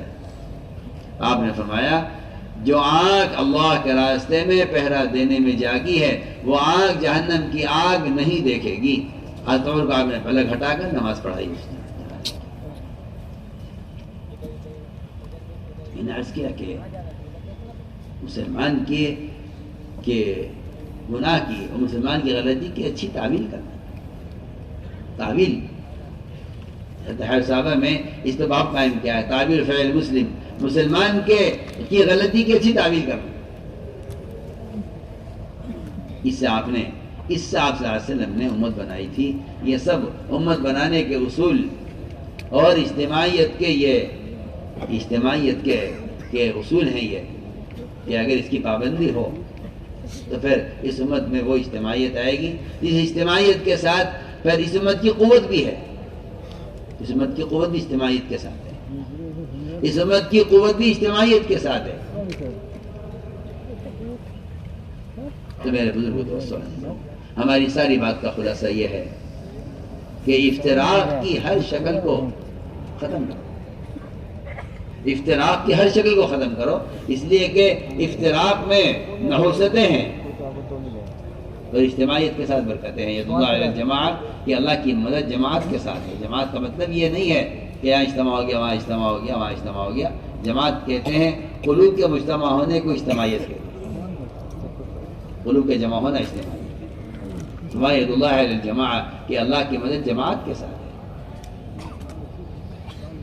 اس لیے فرمایا کہ افتراق کی بڑی نحوستیں ہیں۔ یہ تو میں نے آپ کو اجتماعیت کی برکتیں بتائی ہیں، افتراق کی نحوستیں بھی ہیں، افتراق کی نحوستیں بھی ہیں، اسی کو سمجھنا چاہیے کہ افتراق کی کیا نحوست ہے۔ قرآن نے ایک واقعہ نقل کیا ہے اور واقعی ہم سب کے لیے عبرت ہے۔ قرآن نے 2 مسجدوں کا ذکر کیا ہے، ایک مسجد قباء اور ایک مسجد ضرار، 2 مسجدوں کا ذکر کیا ہے۔ عجیب واقعہ ہے یہ، اور یہ واقعہ ہم سب کے لیے ایک عبرت ہے۔ فرمایا وہ مسجد جس کی بنیاد رکھی گئی ہے تقوی پر، اس میں تو ایسے ساتھی ہیں، ایسے ساتھی ہیں، ایسے ساتھی ہیں کہ جو پاکی کو پسند کرتے ہیں۔ جب یہ آیت نازل ہوئی تو آپ صلی اللہ علیہ وسلم نے قباء والوں کو بلا کر پوچھا، قباء والے تم کیا کرتے ہو؟ انہوں نے کہا جی کہ رسول اللہ ہم استنجے میں پانی بھی استعمال کرتے ہیں، ڈھیلا بھی استعمال کرتے ہیں، پانی بھی استعمال کرتے ہیں، ڈھیلا بھی استعمال کرتے ہیں۔ اب تو کیونکہ اللہ مجھے معاف فرمائے، اب تو کیونکہ جواز کی شکلیں اتنی نکل آئی ہیں کہ اب سنتیں مغلوب ہو کر اور ختم ہو کر رہ گئی، لوگ سنتوں کا احترام نہیں کرتے کیونکہ جائز شکل مل گئی ہے نا، تو جائز کی سہولتوں میں سنتوں کی صعوبتوں کو ختم کر دیتے ہیں، جائز کی سہولت کی وجہ سے سنتوں کو چھوڑ دیتے ہیں۔ حالانکہ سنت کے ایک سنت کو پر عمل کرنے میں جو تکلیف اور جو پریشانی، جو دقت پیش آ رہی ہے، وہی اسی میں سنت کا نور ہے، اسی میں سنت کا اجر ہے۔ جب آدمی کو سنت کے مقابلے میں رواج پیش کیا جاتا ہے تو وہ سہولت کو اختیار کر لیتا ہے، سنت کو چھوڑ دیتا ہے۔ جبکہ حقیقت یہ ہے کہ اپنے بدن کو سنت پر عمل کرنے کے لیے اپنے بدن کو مجبور کرنا چاہیے، اپنے بدن کو مجبور کرنا چاہیے، یہ نہیں کہ آدمی کھانے میں، پینے میں، سونے میں، اٹھنے میں، ضروریات میں جس طرح کی سہولت ملے اس پر عمل کر لیا جائے۔ میں کہتا ہوں کہ صرف اگر جسم کے ہلاکت کا یا جسم کے نقصان کا وقتی طور پر اندیشہ ہے تو ایسے میں سنت کو چھوڑ سکتے ہیں۔ سنو میں کچھ کہہ رہا ہوں، اگر کسی سنت پر عمل کرنے میں وقتی طور پر کسی مرض کی وجہ سے، کسی عذر کی وجہ سے اس میں سنت عمل کرنے میں بدن کے نقصان کا اندیشہ ہے اور ڈاکٹر نے منع کر دیا کہ آپ ایسا نہ کریں، تو وقتی طور پر اس سنت کو چھوڑنے کی گنجائش ہے۔ لیکن یاد رکھیں میری بات، جب یہ عذر ختم ہو جائے تو اس کو سنت کی طرف اس طرح آنا چاہیے جس طرح ایک آدمی نماز پڑھ رہا تھا، اچانک کوئی عذر ہو، تکلیف ہو گئی، اس وجہ سے بیٹھ گیا، اب کہا جائے کہ یہ تکلیف ختم ہو جائے تو کھڑا ہو جانا چاہیے۔ جتنا جلدی اس کو قیام کی طرف جانا چاہیے بیٹھ کر نماز پڑھنے والے کو، میرا دل چاہتا ہے کہ سنتوں سے ایسی محبت ہونی چاہیے۔ محدث شیخ مولانا زکریا رحمۃ اللہ علیہ نے اپنے درس بخاری میں عجیب مثال دی ہے اس کی، کہ اگر کسی سنت پر عمل کسی مرض کی وجہ سے یا کسی عذر کی وجہ سے اس وقت نہیں ہو رہا ہے تو یہ اس سے خوش نہ ہو کہ چلو بڑا اچھا طریقہ مل گیا، بلکہ منتظر رہے کہ کبھی عذر ختم ہو تب میں سنت کی طرح واپس آؤں۔ اس کی مثال بڑی اچھی بیان کی شیخ کے درس بخاری کے میں یہ نقل کی ہے۔ فرمایا کہ وقتی طور پر کسی عذر کی وجہ سے کسی سنت کو چھوڑنے کی مثال، فرمایا کہ یہ مثال شوگر کے مریض کی طرح ہے۔ شوگر کا مریض ہے، ڈاکٹر نے کہا اگر ایک دانہ بھی آپ نے شکر کا اس وقت کھا لیا تو پھر آپ کے لیے آپ کا بچنا ممکن نہیں، اور وہ آپ کی شوگر آخری حد کو پار کر گئی ہے، اب گنجائش نہیں۔ میں ایک مثال دے رہا ہوں شیخ کے درس حدیث سے مثال ہے۔ فرمانے لگے اسے معلوم ہے کہ اگر میں شکر کھاؤں گا تو مرض بڑھ جائے گا اور ہلاکت کا اندیشہ ہے، اس خیال سے شکر نہیں کھا رہا ہے کہ تکلیف ہے، لیکن اس کو ہر لقمے پر، چائے کے ہر گھونٹ پر شکر یاد آتی ہے۔ فرمایا بس اسی طرح سنت پر عمل کرنے والے کو اگر یہ اس وقت کسی عذر کی وجہ سے اس پر عمل نہیں کر پا رہا ہے تو اس کو ہر موقع پر یاد آئے کہ کاش میں اس طرح کرتا، مگر مجبوری ہے، کاش میں سنت میں کرتا۔ فرمایا کہ سنتوں کا ایسا مٹھاس اتر جائے دلوں میں کہ اگر کسی مرض کی وجہ سے کسی سنت پر اس وقت عمل نہیں کر سکتا تو یہ منتظر ہو کہ کبھی میرا مرض ختم ہو، کب میں سنت عمل کروں۔ جیسے شوگر کا مریض شکر کھانے کا اور شکر کو یاد کرتا ہے چائے کے ہر گھونٹ پر، اس طرح اس مسلمان کو چاہیے کہ اگر میں نے عذر کی وجہ سے اگر سنت کو چھوڑ دیا ہے تو اس سنت کو ہر موقع پر یاد کروں۔ یہ میں مثال دیا سمجھانے کے لیے۔ چنانچہ میں تو آپ کو بتانا چاہتا تھا کہ اس مسجد میں کچھ لوگ تھے جو استنجے میں ڈھیلا اور پانی دونوں استعمال کرتے تھے۔ اللہ نے ان کی تعریف میں قرآن نازل کیا، انہوں نے آ کر پوچھا، یا رسول اللہ، آپ نے پوچھا کہ تم لوگ کیا کرتے ہو؟ دیکھو اللہ تمہاری تعریف کر رہے ہیں، یحبون ان یطہروا واللہ یحب المطہرین، اللہ تعریف کر رہے ہیں تمہاری، تم کیا کرتے ہو؟ کہ یا رسول اللہ ہم استنجے میں ڈھیلا بھی استعمال کرتے ہیں، پانی بھی استعمال کرتے ہیں اور پاکی اچھی طرح لیتے ہیں۔ میں بہت اہم بات کہہ رہا ہوں، دیکھیے یہ جناتی اثرات اور یہ بیماریاں طرح طرح کی، یہ سب اللہ تعالیٰ کے عذاب کی شکلیں ہیں اور اس کا بہت گہرا تعلق، اس کا بڑا گہرا تعلق پیشاب کے قطروں سے نہ بچنے سے، اس کا بڑا گہرا تعلق، بڑا گہرا تعلق، اس لیے کہ قبر کا عذاب ہے، لیکن اللہ کے عذاب کے مظاہر دنیا میں بھی ہیں۔ قبر کا عذاب تو وہ وہاں کا عذاب ہے جہاں توبہ نہیں ہے، یہاں کا دنیا میں جو عذاب ہے یہاں توبہ کی گنجائش ہے۔ تو بہت سی جو ہے بیماریاں اور بہت سی مصیبتیں وہ اس وجہ سے بھی آتی ہیں کہ آدمی پاکی کا اہتمام نہیں کرتا. تو اللہ نے تعریف کی ان کی اور فرمایا اللہ تعالیٰ نے کہ نبی جی آپ قبا جایا کریں. آپ صلی اللہ علیہ وسلم اہتمام سے عمر رضی اللہ تعالیٰ جو خلافت کے زمانے میں قبا کی مشین میں جھاڑو لگانے کے لیے جایا کرتے تھے. جو فضائل ہیں قبا کے آپ جانتے ہیں.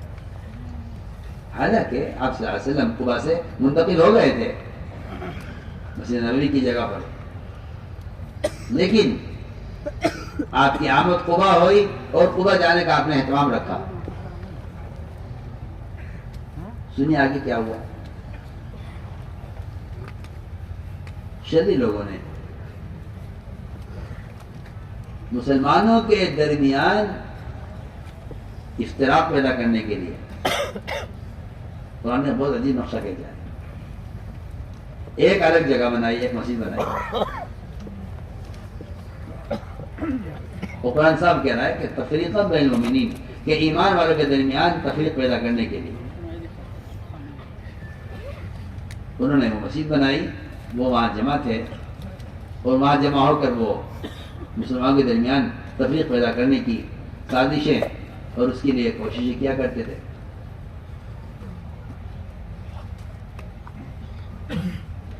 اللہ نے حکم دیا آپ صلی اللہ علیہ وسلم کو کہ آپ اس مسجد کو جہاں یہ لوگ جمع ہیں اس مسجد کو آپ ختم کریں. یہ مسجد نہیں ہے، اسے آپ ختم کریں. حالانکہ انہوں نے مسجد کی طرح سے بنائی ہے. فرمایا کہ اس میں آگ لگا دیجیے. چنانچہ آپ نے اس کو جلوا دیا. جو لوگ وہاں جمع تھے وہ بکھر گئے. آپ صلی اللہ علیہ وسلم نے فرمایا صحابہ سے کہ دیکھو یہ جگہ خالی ہو گئی ہے. ایک صحابی فرمایا کہ تم یہاں مکان بنا دو. میں یہاں مکان بنا دوں؟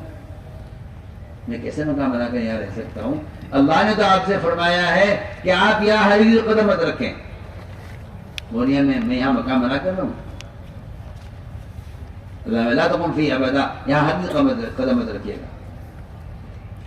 اور میں یہاں مستقل رہوں، مجھے نہیں چاہیے.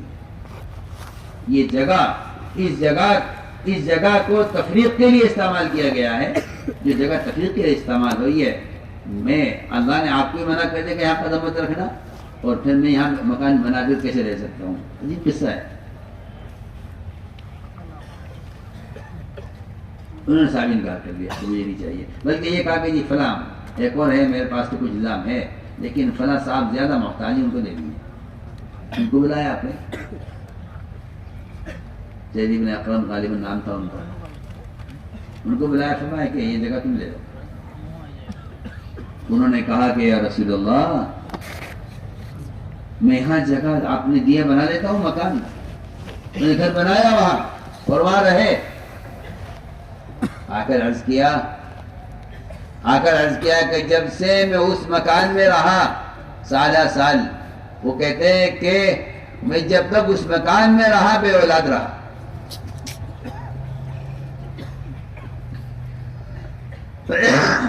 جب تک میں اس مکان میں رہا بے اولاد رہا، مجھے اولاد نہیں ہوئی.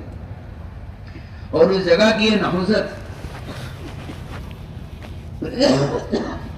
نحوست کہ اس گھر میں کسی کبوتر نے گھونسلہ نہیں بنایا، اور میں نے انڈے جمع کیے مرغی بٹھائی انڈوں پر کہ بچے نکلیں گے، لیکن ایک بچہ بھی اس میں نہیں نکلا.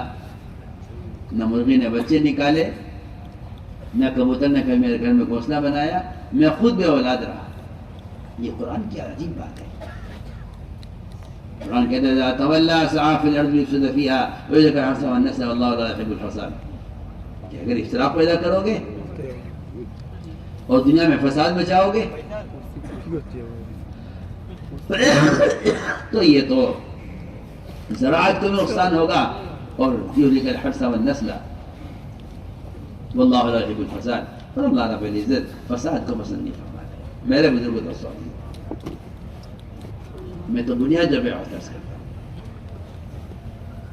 کہ ہر ساتھی کا اکرام، ہر ایک کے ساتھ اخلاق سے پیش آنا، ہر ایک کو اپنا بڑا سمجھنا، ہر ایک سے استفادہ کرنا، ہر ایک کے پاس جانا، ہر ایک سے ملنا. میں نے ذکر یہ سوال ہی محمد ہے، بھائی آپ کون ہیں، آپ کون ہیں، آپ کس طرح، آپ کون ہیں؟ ہمارا یہ سوال محمد سوال ہے، ہمارا یہ سوال محمد سوال ہے، جو کل آپ کے ساتھ تھے، آپ ان سے پوچھتے ہیں کہ آپ کون ہیں؟ اس لیے میں کہتا ہوں کہ افتراق کی یہ نحوستیں ہیں اور اجتماعیت کی یہ برکتیں ہیں کہ آپ نے، اللہ نے فرمایا نبی جی آپ کو تو وہی قیام کرنا چاہیے جو مسجد پرانی مسجد ہے، مجھ سے اگر کوئی سوال بھی کرے کہ بھئی ہم تذبذب میں ہیں، ادھر جائیں ادھر جائیں، کہ کیوں تذبذب میں ہو؟ قرآن نے تو اس کا آسان جواب دے دیا، لَمَسْجِدٌ أُسِّسَ عَلَى التَّقْوَىٰ مِنْ أَوَّلِ الْيَوْمِ أَحَقُّ أَن تَقُومَ فِيهِ۔ آپ کی پرانی مسجد کون سی ہے؟ آپ کا پرانی جگہ کہاں ہے؟ صاف بات ہے، قرآن صاف کہہ رہا ہے، آپ کی پرانی جگہ کہاں ہے؟ آپ کی پرانی مسجد کون سی ہے؟ من اول یوم، پہلے سے کون سی مسجد ہے؟ یہ قرآن کا یہ اصول ہے اور یہ قرآن کا یہ حکم ہے کہ آپ وہاں جڑیے، کی اصل جگہ ہے، آپ وہی قیام کیجیے۔ میں نے عرض کیا کہ یہ ہے ساری چیزیں جو سب کے سمجھنے کی ہیں،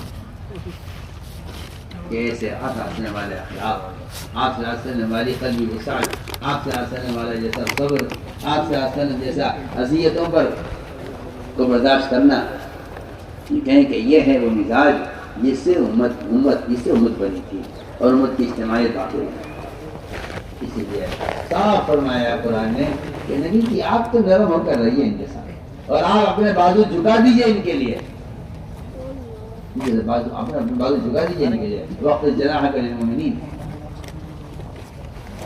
تو میرے دوست عزیزوں، یہ وسعت قلب چاہیے اس کام کو کرنے کے لیے، یہ وسعت قلب چاہیے اس کام کو کرنے کے لیے۔ اس لیے فرمایا کہ امت کے بننے کے لیے اصول ہے۔ اور اگلی بات یہ ہے کہ امت کو ذمہ داری پر لانے کے لیے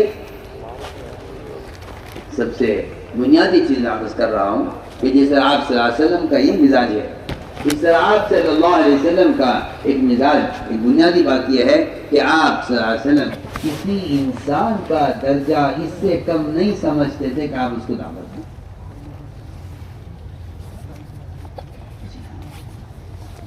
کسی انسان کا درجہ اس سے کم نہیں سمجھتے کہ آپ اس کو دعوت دیں۔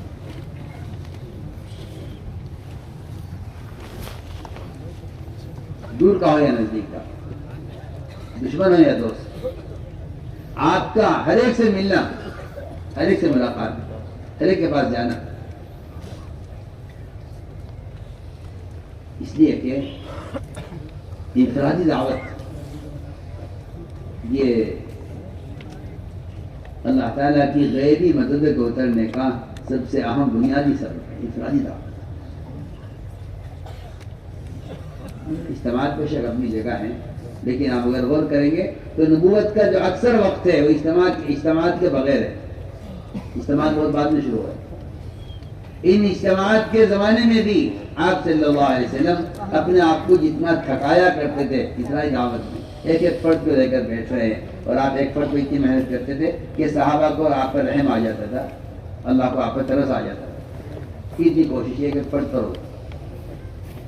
اس لیے ہم عرض کرتے ہیں کہ اللہ تعالیٰ کی غیر مذہب کا آنے کا ایک بنیادی سبب انفرادی دعوت۔ اور پھر عرض کرتا ہوں کہ اجتماعیت کے ٹوٹنے کا جو سبب ہے کہ اس کو بڑا دخل، اس میں بڑا دخل ہے، بدگمانیوں کا ہے۔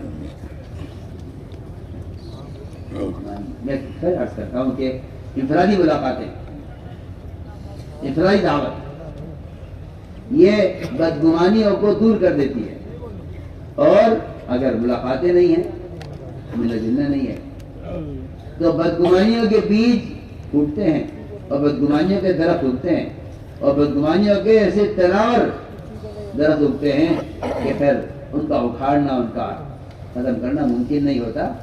میں تو یہاں تک آپ سے عرض کرتا ہوں کہ پھر اس سے ایسے پھل نکلتے ہیں کہ جو لوگوں کی غذا بن جاتے ہیں، جس میں تہمتیں ہیں، جس میں غیبتیں ہیں، جس کے اندر جو ہے بہتان ہے، جس میں طرح طرح کی چیزیں ہیں، وہ پھر ایسی غذا بن جاتی ہے کہ پھر اس کو آدمی باقی رکھنے کی کوشش کرتا ہے. میں بہت آپ سے ضروری بات عرض کر رہا ہوں. اس لیے قرآن نے سارے ایمان والوں کو مخاطب کیا ہے. یا ایھا الذین آمنوا اجتنبوا کثیرا من الظن، اے سارے ایمان والوں بدگمانی سے اپنے آپ کو بچاؤ. عجیب حدیث ہے، ادھر تو قرآن کہہ رہا ہے کہ بدگمانی سے بچو، ادھر حدیث ہے. حدیث میں فرمایا ایاک والظن فإن الظن أکذب الحدیث، کہ دیکھو بدگمانی سے اپنے آپ کو بچاؤ. ابھی میں مدینہ منورہ میں تھا عمرے پر، وہاں اچانک خبر ملی کہ مفتی تقی عثمانی صاحب مدد تشریف فرمائے، تو میں ملاقات کے لیے گیا. میں نے کہا کہ نصیحت فرمائے. ایسے فرمایا بس میں تو باتیں کر، مجھ سے فرمایا اپنے مجمع سے کہو، تو میں تو حضرت کا پیغام پہنچا رہا ہوں. حضرت کا پیغام، مفتی تقی عثمانی مدد العالی کا پیغام آپ کو پہنچا رہا ہوں. یہ دو چیزوں سے بچ جاؤ، بدگمانی اور بدزبانی. بدگمانی بدزبانی یہ دو جملے نے فرمائے تاکہ اپنے مجمع سے کہو کہ بدزبانی اور بدگمانی. تو میں عرض کر رہا تھا کہ بدگمانی شروع کہاں سے ہوتی ہے؟ بدگمانی شیطان دلوں میں ڈالتا ہے، شیطان ڈالتا ہے فلاں یوں ہے، فلاں ایسا ہے، فلاں یہ بات ہے، فلاں یہ بات ہے. پھر اس کے بعد قرآن کہتا ہے پہلے بدگمانی ہوتی ہے، اس بدگمانی پر تجسس ہوتا ہے کہ چلو دیکھو ایسا ہے یا نہیں. پر تجسس ہوتا ہے، اس تجسس کے بعد پھر غیبت ہوتی ہے. یہ قرآن کی ترتیب ہے، پہلے بدگمانی، پھر تجسس، پھر غیبت. دوسری بات یہ ہے کہ آدمی اٹھ اڑا کی خبروں پر یقین کر لیتا ہے. بہت حدیث میں صاف فرمایا کہ دیکھو ایک تو بدگمانی مت کرو، اور اگر تمہارے پاس مومن کے بارے میں کوئی خبر آئے تو تم اس کا یقین مت کرو. عجیب بات ہے. عمر رضی اللہ تعالی عنہ نے ایک آدمی کو شراب پیتے ہوئے دیکھا اپنی آنکھ سے، شراب پیتے. عمر نے فرمایا کہ شراب پی رہے ہو؟ اس نے کہا کہ قسم ہے اس ذات عالی کی، سنیے آپ اس کا جواب، قسم اس ذات عالی کی جس کے علاوہ کوئی معبود نہیں ہے، میں شراب نہیں پی رہا ہوں. میں بے شک میری آنکھ نے غلط دیکھا ہے، میں اپنی آنکھ کو جھٹلاتا ہوں تیری بات. اب ایک آدمی آنکھ سے دیکھ کر، عمر جیسا آدمی شراب پیتے ہوئے ایک آدمی اپنی آنکھ سے دیکھ رہے اور کہہ رہے کہ وہ شراب پی رہا ہے. اس نے کہا قسم اس ذات عالی قدر میری جان ہے میں شراب نہیں پی رہا ہوں. مطلب ہے بے شک میں تیری قسم کی وجہ سے میں تیری بات کا یقین کرتا ہوں اور میں اپنی آنکھ کو جھٹلاتا ہوں. اور سمجھ کیسے چلے گئے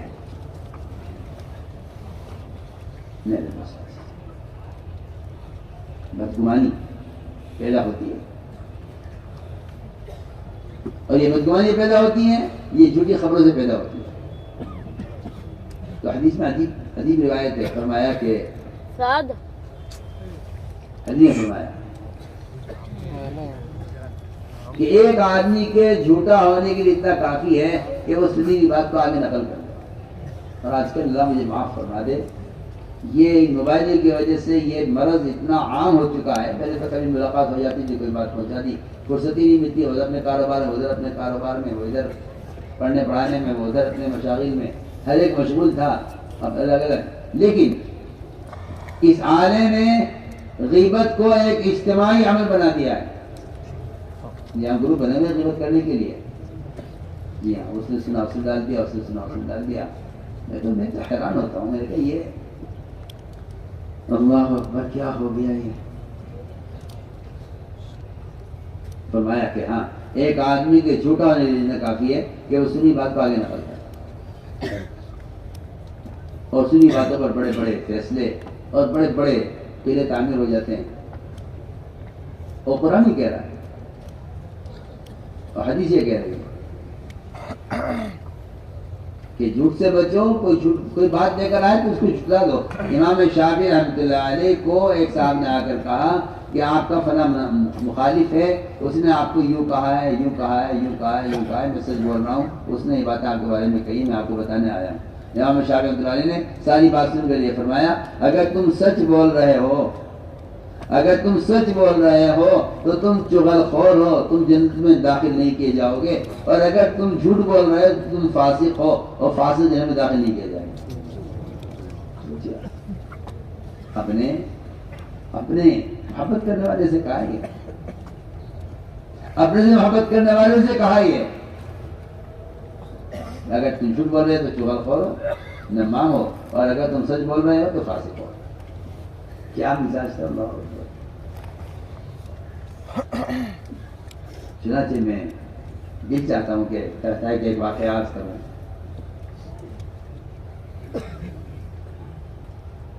اڑتی اڑاتی خبروں پر جو ہے قلعے تعمیر کرنے، فیصلے کرنے پر دل چاہتا ہے سیرت سے واقعہ نقل کروں.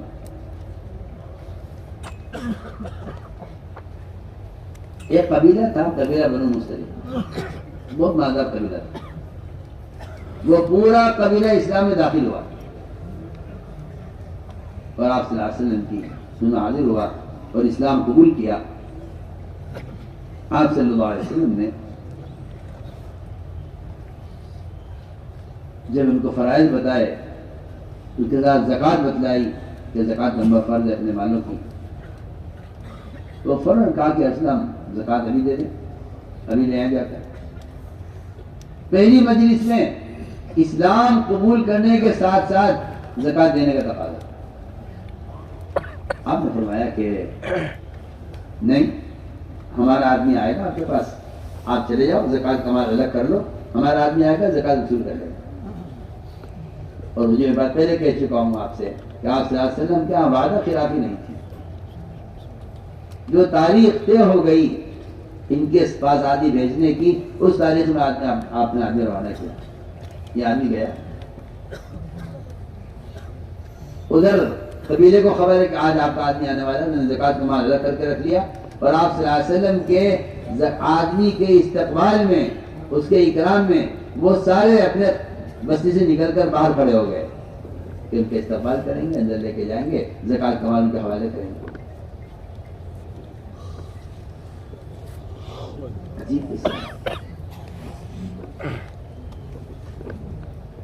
منافق نے دیکھا کہ اوہو ایسی اطاعت، ایسی اجتماعیت اور ایسی محبت آپس میں، اب ان کو توڑنے کے لیے کیا کیا جائے. اس منافق نے ان صحابی سے راستے میں ملاقات کی. پوچھا کہاں جا رہے ہیں؟ انہوں نے کہا کہ میں تو زکوٰۃ وصول کرنے جا رہا ہوں بنو مستلق سے. میں کہا تمہیں حالات کی خبر نہیں ہے؟ حالات ہم سے پوچھو، تمہیں کیا معلوم کیا ہو رہا ہے دنیا میں؟ حالات ہم سے پوچھو. ہم تمہارے بڑے خیر خواہ ہیں، ہم تمہارے بارے میں بڑے ناصح اور امین ہیں. دیکھو تم جہاں جا رہے ہو وہاں کے لوگ تمہیں قتل کرنے کے لیے گاؤں سے باہر کھڑے ہوئے اور پورا قبیلہ زکوٰۃ دینے سے انکار کر رہا ہے. یہ قائم ہے، یہ پورا قبیلہ زکوٰۃ دینے سے انکار کر رہا ہے اور پورا قبیلہ تمہارے انکار میں کھڑا ہوا ہے تمہیں قتل کرنے کے لیے. یہ منافق نے جھوٹ بات اور حقیقت کے بالکل خلاف یہ ان کو سنائی. یہ آدھا سے واپس ہو واپس آ کر کے سنا میں تو جا رہا تھا لیکن راستے میں یہ خبر ملی ہے کہ وہ قبیلہ میرے قتل کے لیے اور زکوٰۃ دینے سے انکار کر رہا ہے.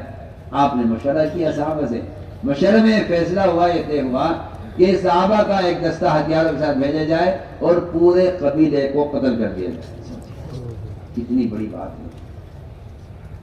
ایک خبر پر کیونکہ قتل کس لیے کر دیا جائے ان سب کو کہ یہ ہمارے آدمی کو قتل کرنا چاہتے ہیں، زکوٰۃ دینے سے انکار کر رہے، وہ مرتد ہو گئے اسلام سے، زکوٰۃ کا انکار اسلام سے مرتد اسلام سے مرتد ہونا ہے، فرمایا کہ اگر یہ زکوٰۃ سے انکار کر رہے ہیں انہیں قتل کر دیا جائے۔ چنانچہ ادھر سے ہتھیار لے کر چلے، ادھر وہ انتظار کر رہے تھے بھائی آدمی کیوں نہیں آیا، آج کا وعدہ تھا۔ تو انہیں یہ بھی خیال آیا، سننے کی بات ہے، ان کو یہ بھی خیال آیا کہ شاید ہمارے مال میں کچھ کمائی حرام کی داخل ہو گئی ہے، اس لیے اللہ تعالیٰ نے آپ صلی اللہ علیہ وسلم کو ہمارے زکوٰۃ کا مال قبول کرنے سے منع کر دیا۔ کیا عجیب بات ہے، نئے لوگ بالکل، انہیں اس بات کا فکر ہے کہ ہمارے مال میں کچھ حصہ حرام کا داخل ہو گیا ہوگا، اس لیے اللہ کے نبی کو اللہ نے منع کر دیا کہ ان کی زکوٰۃ قبول نہ کرنا۔ ادھر وہ انتظار کر کے چلے، ادھر یہ ان کا حملہ کرنے چلے، راستے میں ملاقات ہوئی، پوچھا من القوم، بھائی کون لوگ ہو، کہاں جا رہے، کہاں سے آ رہے؟ یعنی کہ ہم تو بنو مستلق کو قتل کرنے جا رہے، کیوں، کیا بات ہو گئی؟ انہوں نے ایسا کہا ہے، کس نے کہا؟ یعنی ایسا عجیب قصہ ہے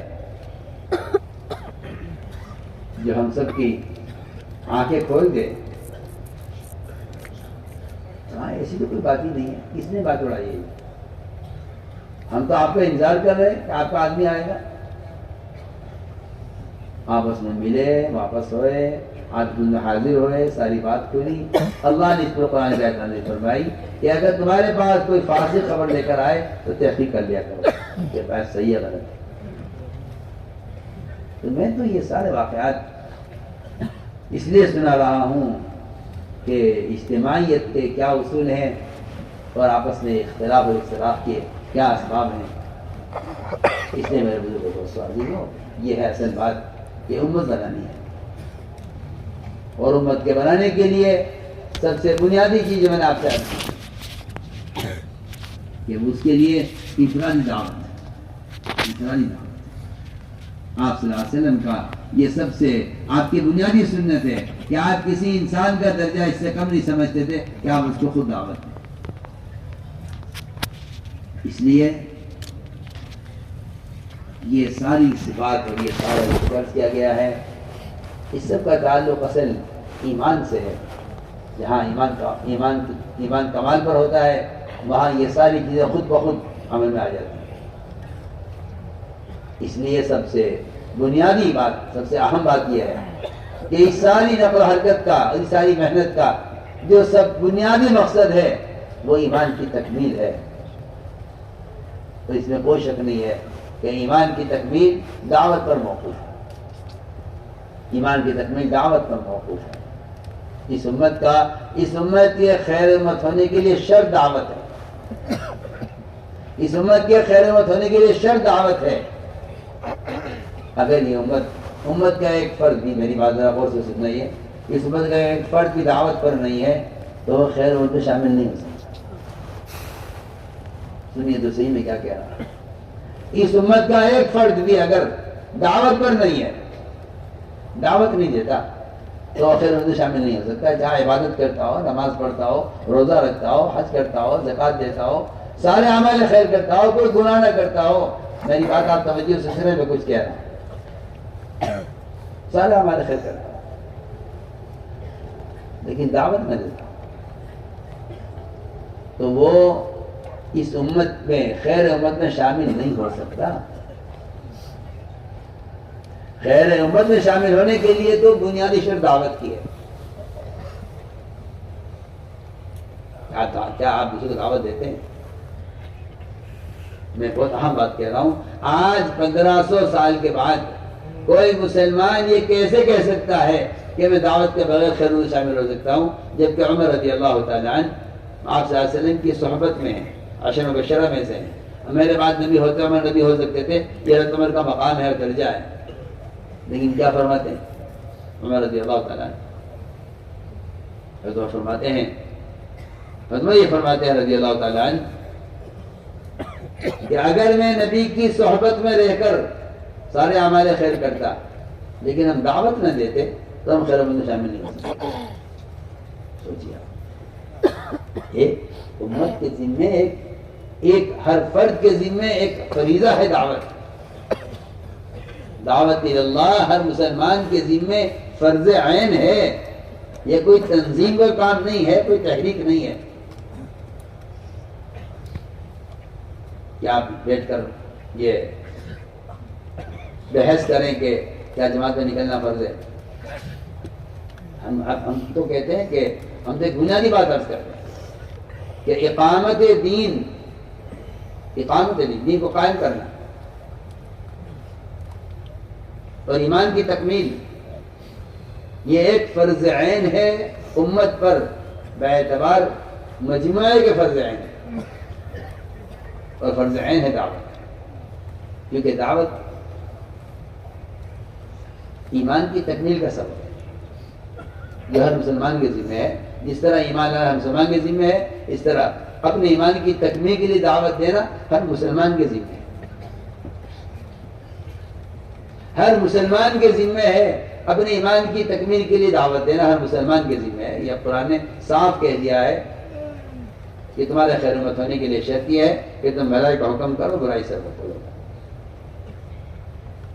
اس لیے علماء نے لکھا ہے اگر ایک شخص اپنی ذات سے سارے اعمال کا پابند ہے لیکن دوسروں کو دعوت نہیں دیتا تو فرماتے ہیں کہ ایمان کا معیار صرف عمل کرنا نہیں ہے، ایمان کا معیار اور ایمان کی کمال کی علامت دوسروں کو نیکی پر آمادہ کرنا بھی ہے. اس لیے میرے بزرگ دوستوں، دعوت ہر مسلمان کے ذمہ فرض عین ہے. اس لیے کہ ہمیں معروف و نہی منکر، اور اب کیونکہ اس زمانے میں لوگ یہ سمجھتے ہیں کہ ہمیں معروف و نہی منکر کا کوئی ایک طریقہ نہیں ہے. اخبار سے، رسائل سے، موبائل سے، اس سے بھی تو دعوت دی جا سکتی ہے. اور میں عرض کر رہا ہوں کہ نہیں، میں تو شروع سے کہہ رہا ہوں کہ دعوت بدنی فریضہ ہے. دعوت بدنی فریضہ ہے. دعوت کا فریضہ قلم سے ادا نہیں ہوگا، دعوت بدنی فریضہ ہے. اس لیے ان واقعات پر ضرور غور کیا جائے کہ جہاں نقل و حرکت اور خروج کے ذریعے اللہ رب العزت نے ایسی قوت دی تھی مسلمان کو. اللہ اکبر. یہ بڑی بڑی بادشاہتیں ایک ایک صحابی کو اسلام سے ہٹانے پر مجبور ہو جاتی تھی اور ناک رگڑ کے کوشش کر لیا کرتے تھے، لیکن کوئی ایک فرد بھی صحابہ میں سے اپنے سے ہٹنے والا نہیں تھا. لالچ سے بھی، ڈرانے سے بھی اور قتل کی دھمکیوں سے بھی.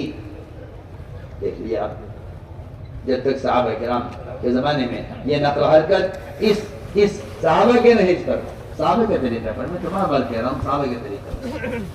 آپ ان موبائل جن کی باتیں پھیلا دیں اور سمجھے کہ ہم نے دعوت کو زیادہ کر دیا ہے. میں تو کہتا ہوں کوئی آلہ ایسا نہیں ہے جو آپ کی طرف سے نماز ادا کر لے، تو پھر کوئی آلہ ایسا کیوں ہو سکتا ہے جو آپ کی طرف سے نماز کا فریضہ ہے، دعوت کا فریضہ ادا کر دے. وہ تو دعوت کا فریضہ نماز کی طرح بدنی فریضہ ہے. اس لیے ہم تاکید سے عرض کریں کہ خروج اور نقل و حرکت یہ اس دعوت کے فریضے کو ادا کرنے کے لیے، دعوت کے فریضے کو ادا کرنے کے لیے حضور اکرم صلی اللہ علیہ وسلم نے اپنے ہر صحابی کو داعی بنایا تھا، متحرک بنایا تھا.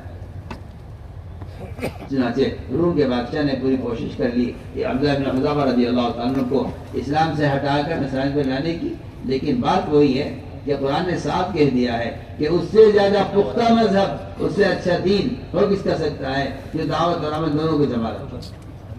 تو عمل کرنے والوں کو نہیں فرمایا بلکہ دعوت اور عمل دونوں کو جمع کرنے والے کا دین سب سے پختہ مذہب، پختہ دین ہوگا. اس لیے میرے بزرگ دوستوں، یہ اللہ کے راستے کی نقل و حرکت یہ اللہ کا امر ہے، یہ اللہ کا حکم ہے. ہم اس حکم کی تعمیل میں نکل رہے ہیں. یہ قرآن نے صاف کہا ہے انفروا خفافا وثقالا، نکلو اللہ کے راستے میں ہلکے ہو یا بھاری. صحابہ کرام اس ہلکے بھاری کی تفسیر جو کیا کرتے تھے وہ اپنے آزار کے خلاف، آزار کے خلاف، یہ نہیں کہ میں بھاری ہوں میں نہ نکلوں یا میں تنگدست ہوں میں نہ نکلوں، بلکہ وہ فرماتے تھے جب کہا گیا کہ اللہ کے راستے میں ہر حال میں نکلو ہلکے ہو یا بھاری، تو بھاری بھرکم صحابہ حضرت رضی اللہ تعالیٰ بہت بھاری بدن تھے. لوگوں نے کہا جی آپ معذور ہیں، آپ بھاری بدن ہیں، یعنی یہ آیت نہیں بیٹھنے دیتی کہ ہلکے ہو یا بھاری نکلو اللہ کے راستے میں. بہت بھاری بدن تھے، اپنے تخت سے بیٹھتے تھے تو ان کے تخت سے گوشت باہر نکل جاتا تھا، اتنے بھاری بدن تھے.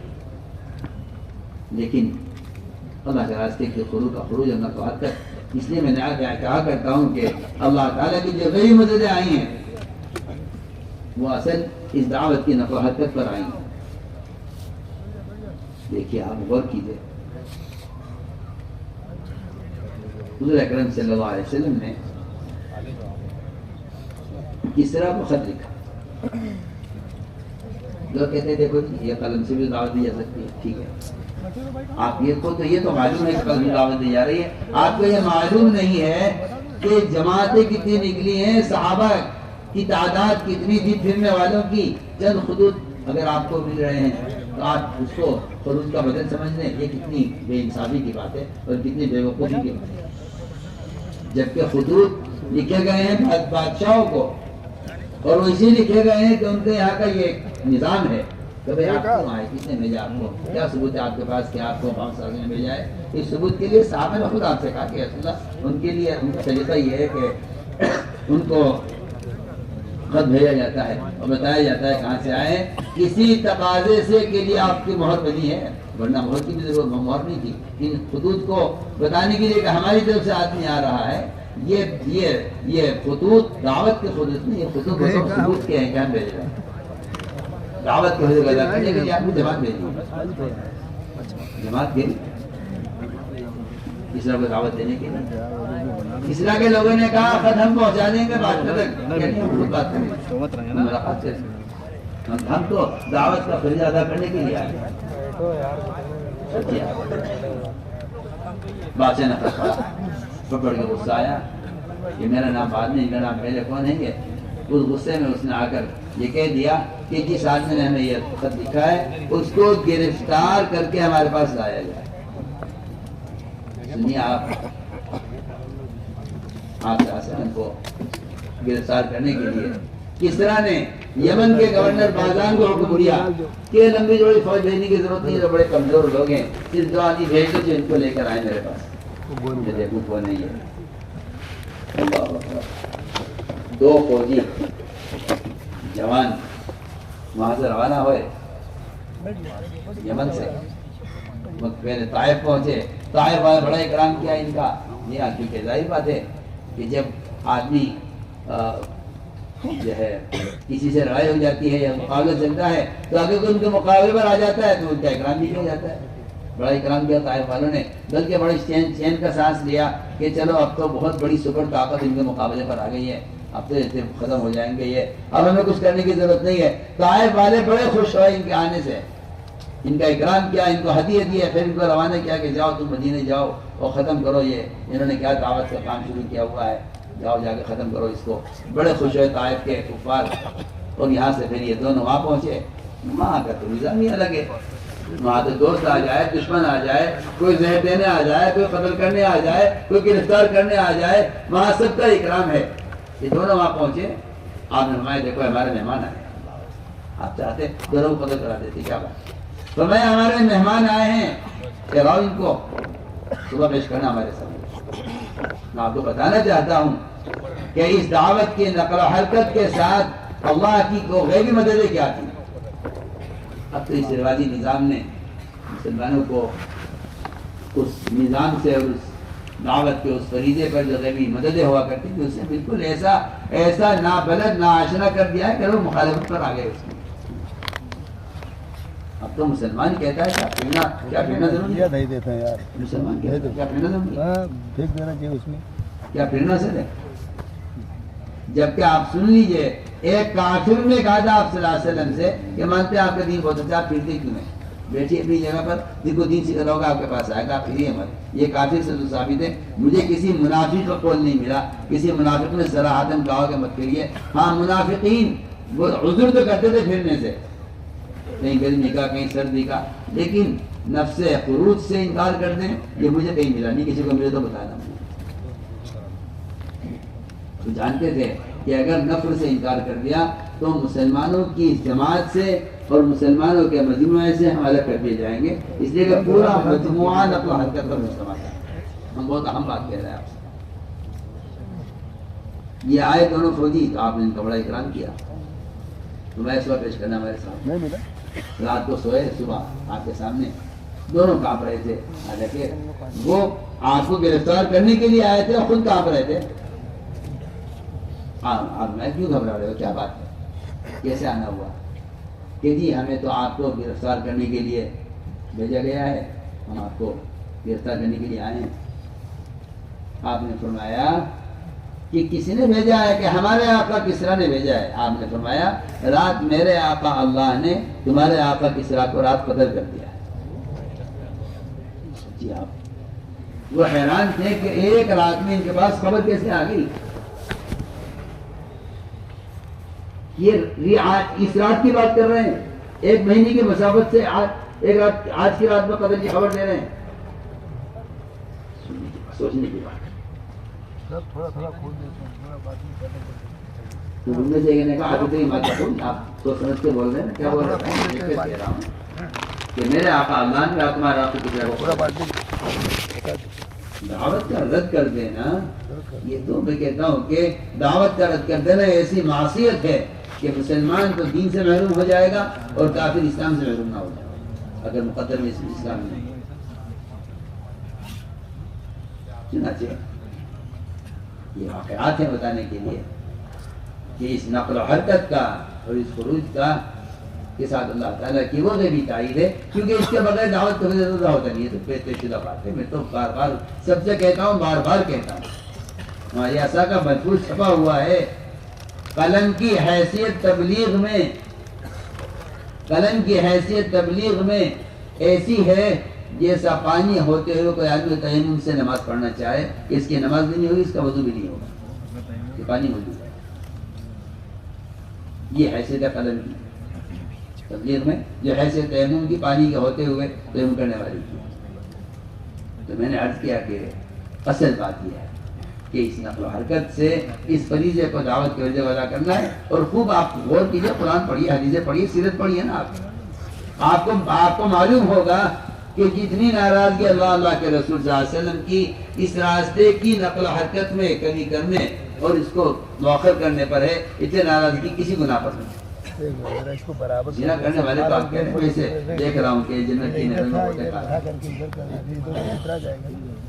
چوری کرنے والے کے بارے میں کہا جا رہا ہے کہ زنا کرنے والے کے بارے میں کہا جا رہا ہے اس کی توبہ کو تقسیم کیا جائے تو پورے مدینے والوں کے لیے کافی ہو جائے۔ لیکن 50 دن بائیکاٹ، کیا مطلب اس کا؟ آپ سے کیا گناہ ہوا؟ آپ سے کیا گناہ ہوا کہ اللہ کے نبی نے سلام کا جواب دے رہے، کوئی سلام نہیں کر رہا، کوئی سلام کے سلام کا جواب نہیں دے رہا، پورے مدینے میں آپ کو پورا مدینہ بدل گیا آپ سے، آپ مدینے میں 3 آدمی بالکل ایسے ہیں جیسا یہاں سے آپ کو کوئی تعلق نہیں ہے۔ کیا بات، کیا گناہ ہوا آپ سے کہ ہم سے یہ گناہ ہوا کہ ہم نے اللہ کے راستے میں نکلنے میں تاخیر کر؟ محسن علیہ اس واقعے کو اتنی کثرت سے بیان کرتے تھے، بیچارے جو لوگ، صاحب کہہ دیتا ہوں، مجھے کسی سے حجاب نہیں ہے، جو لوگ یہ سمجھتے ہیں کہ ایسا باتیں قتال سے متعلق ہیں، وہ غلط سوچتے ہیں، غلط کہتے ہیں۔ قتال نبی کی بعثت کا اصل مقصد نہیں ہے، اصل مقصد ہے امت کو جہنم سے بچا کر راستہ میں۔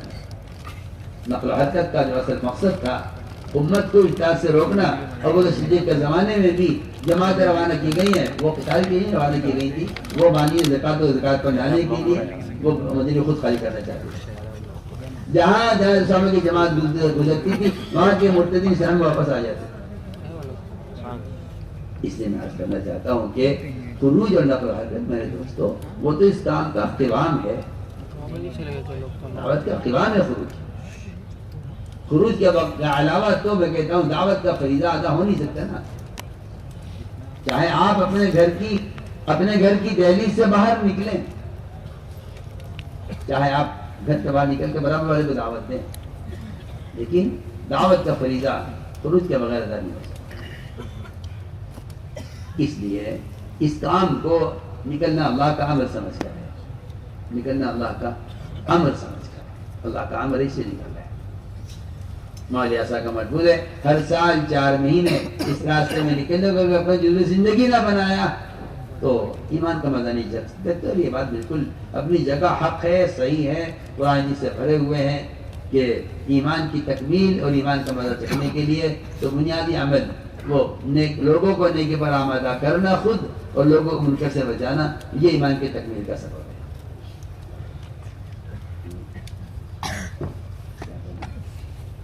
اس لیے میرے دوستوں ہم نے جو شروع سے بات اب تک کی ہے، اللہ کرے بات یاد رہ جائے اور عمل میں آ جائے اور امت اس زمانے کی طرح بن جائے۔ اسی مقصد کے لیے رکھا ہے، اس کے لیے مجمع جس سکون سے ماشاءاللہ کل تشکیل ہوئی ہے، اسی سکون کے ساتھ ہم بمبئی والوں سے بڑی امیدیں لے کر آئے ہیں، علماء سے بھی، عوام سے بھی۔ ملکوں کے تقاضے اللہ نے آپ کو جانی مالی عقلی صلاحیتیں دی ہیں، ان صلاحیتوں کو حق پر لگانے کا بہتر موقع یہی ہے۔ اس لیے بیرون کے لیے بھی کھڑے ہو اور علماء سال کے لیے، دوسرے سال کے لیے، تیسرے سال کے لیے ہمت کر کے فرمائیں کرو ماشاءاللہ۔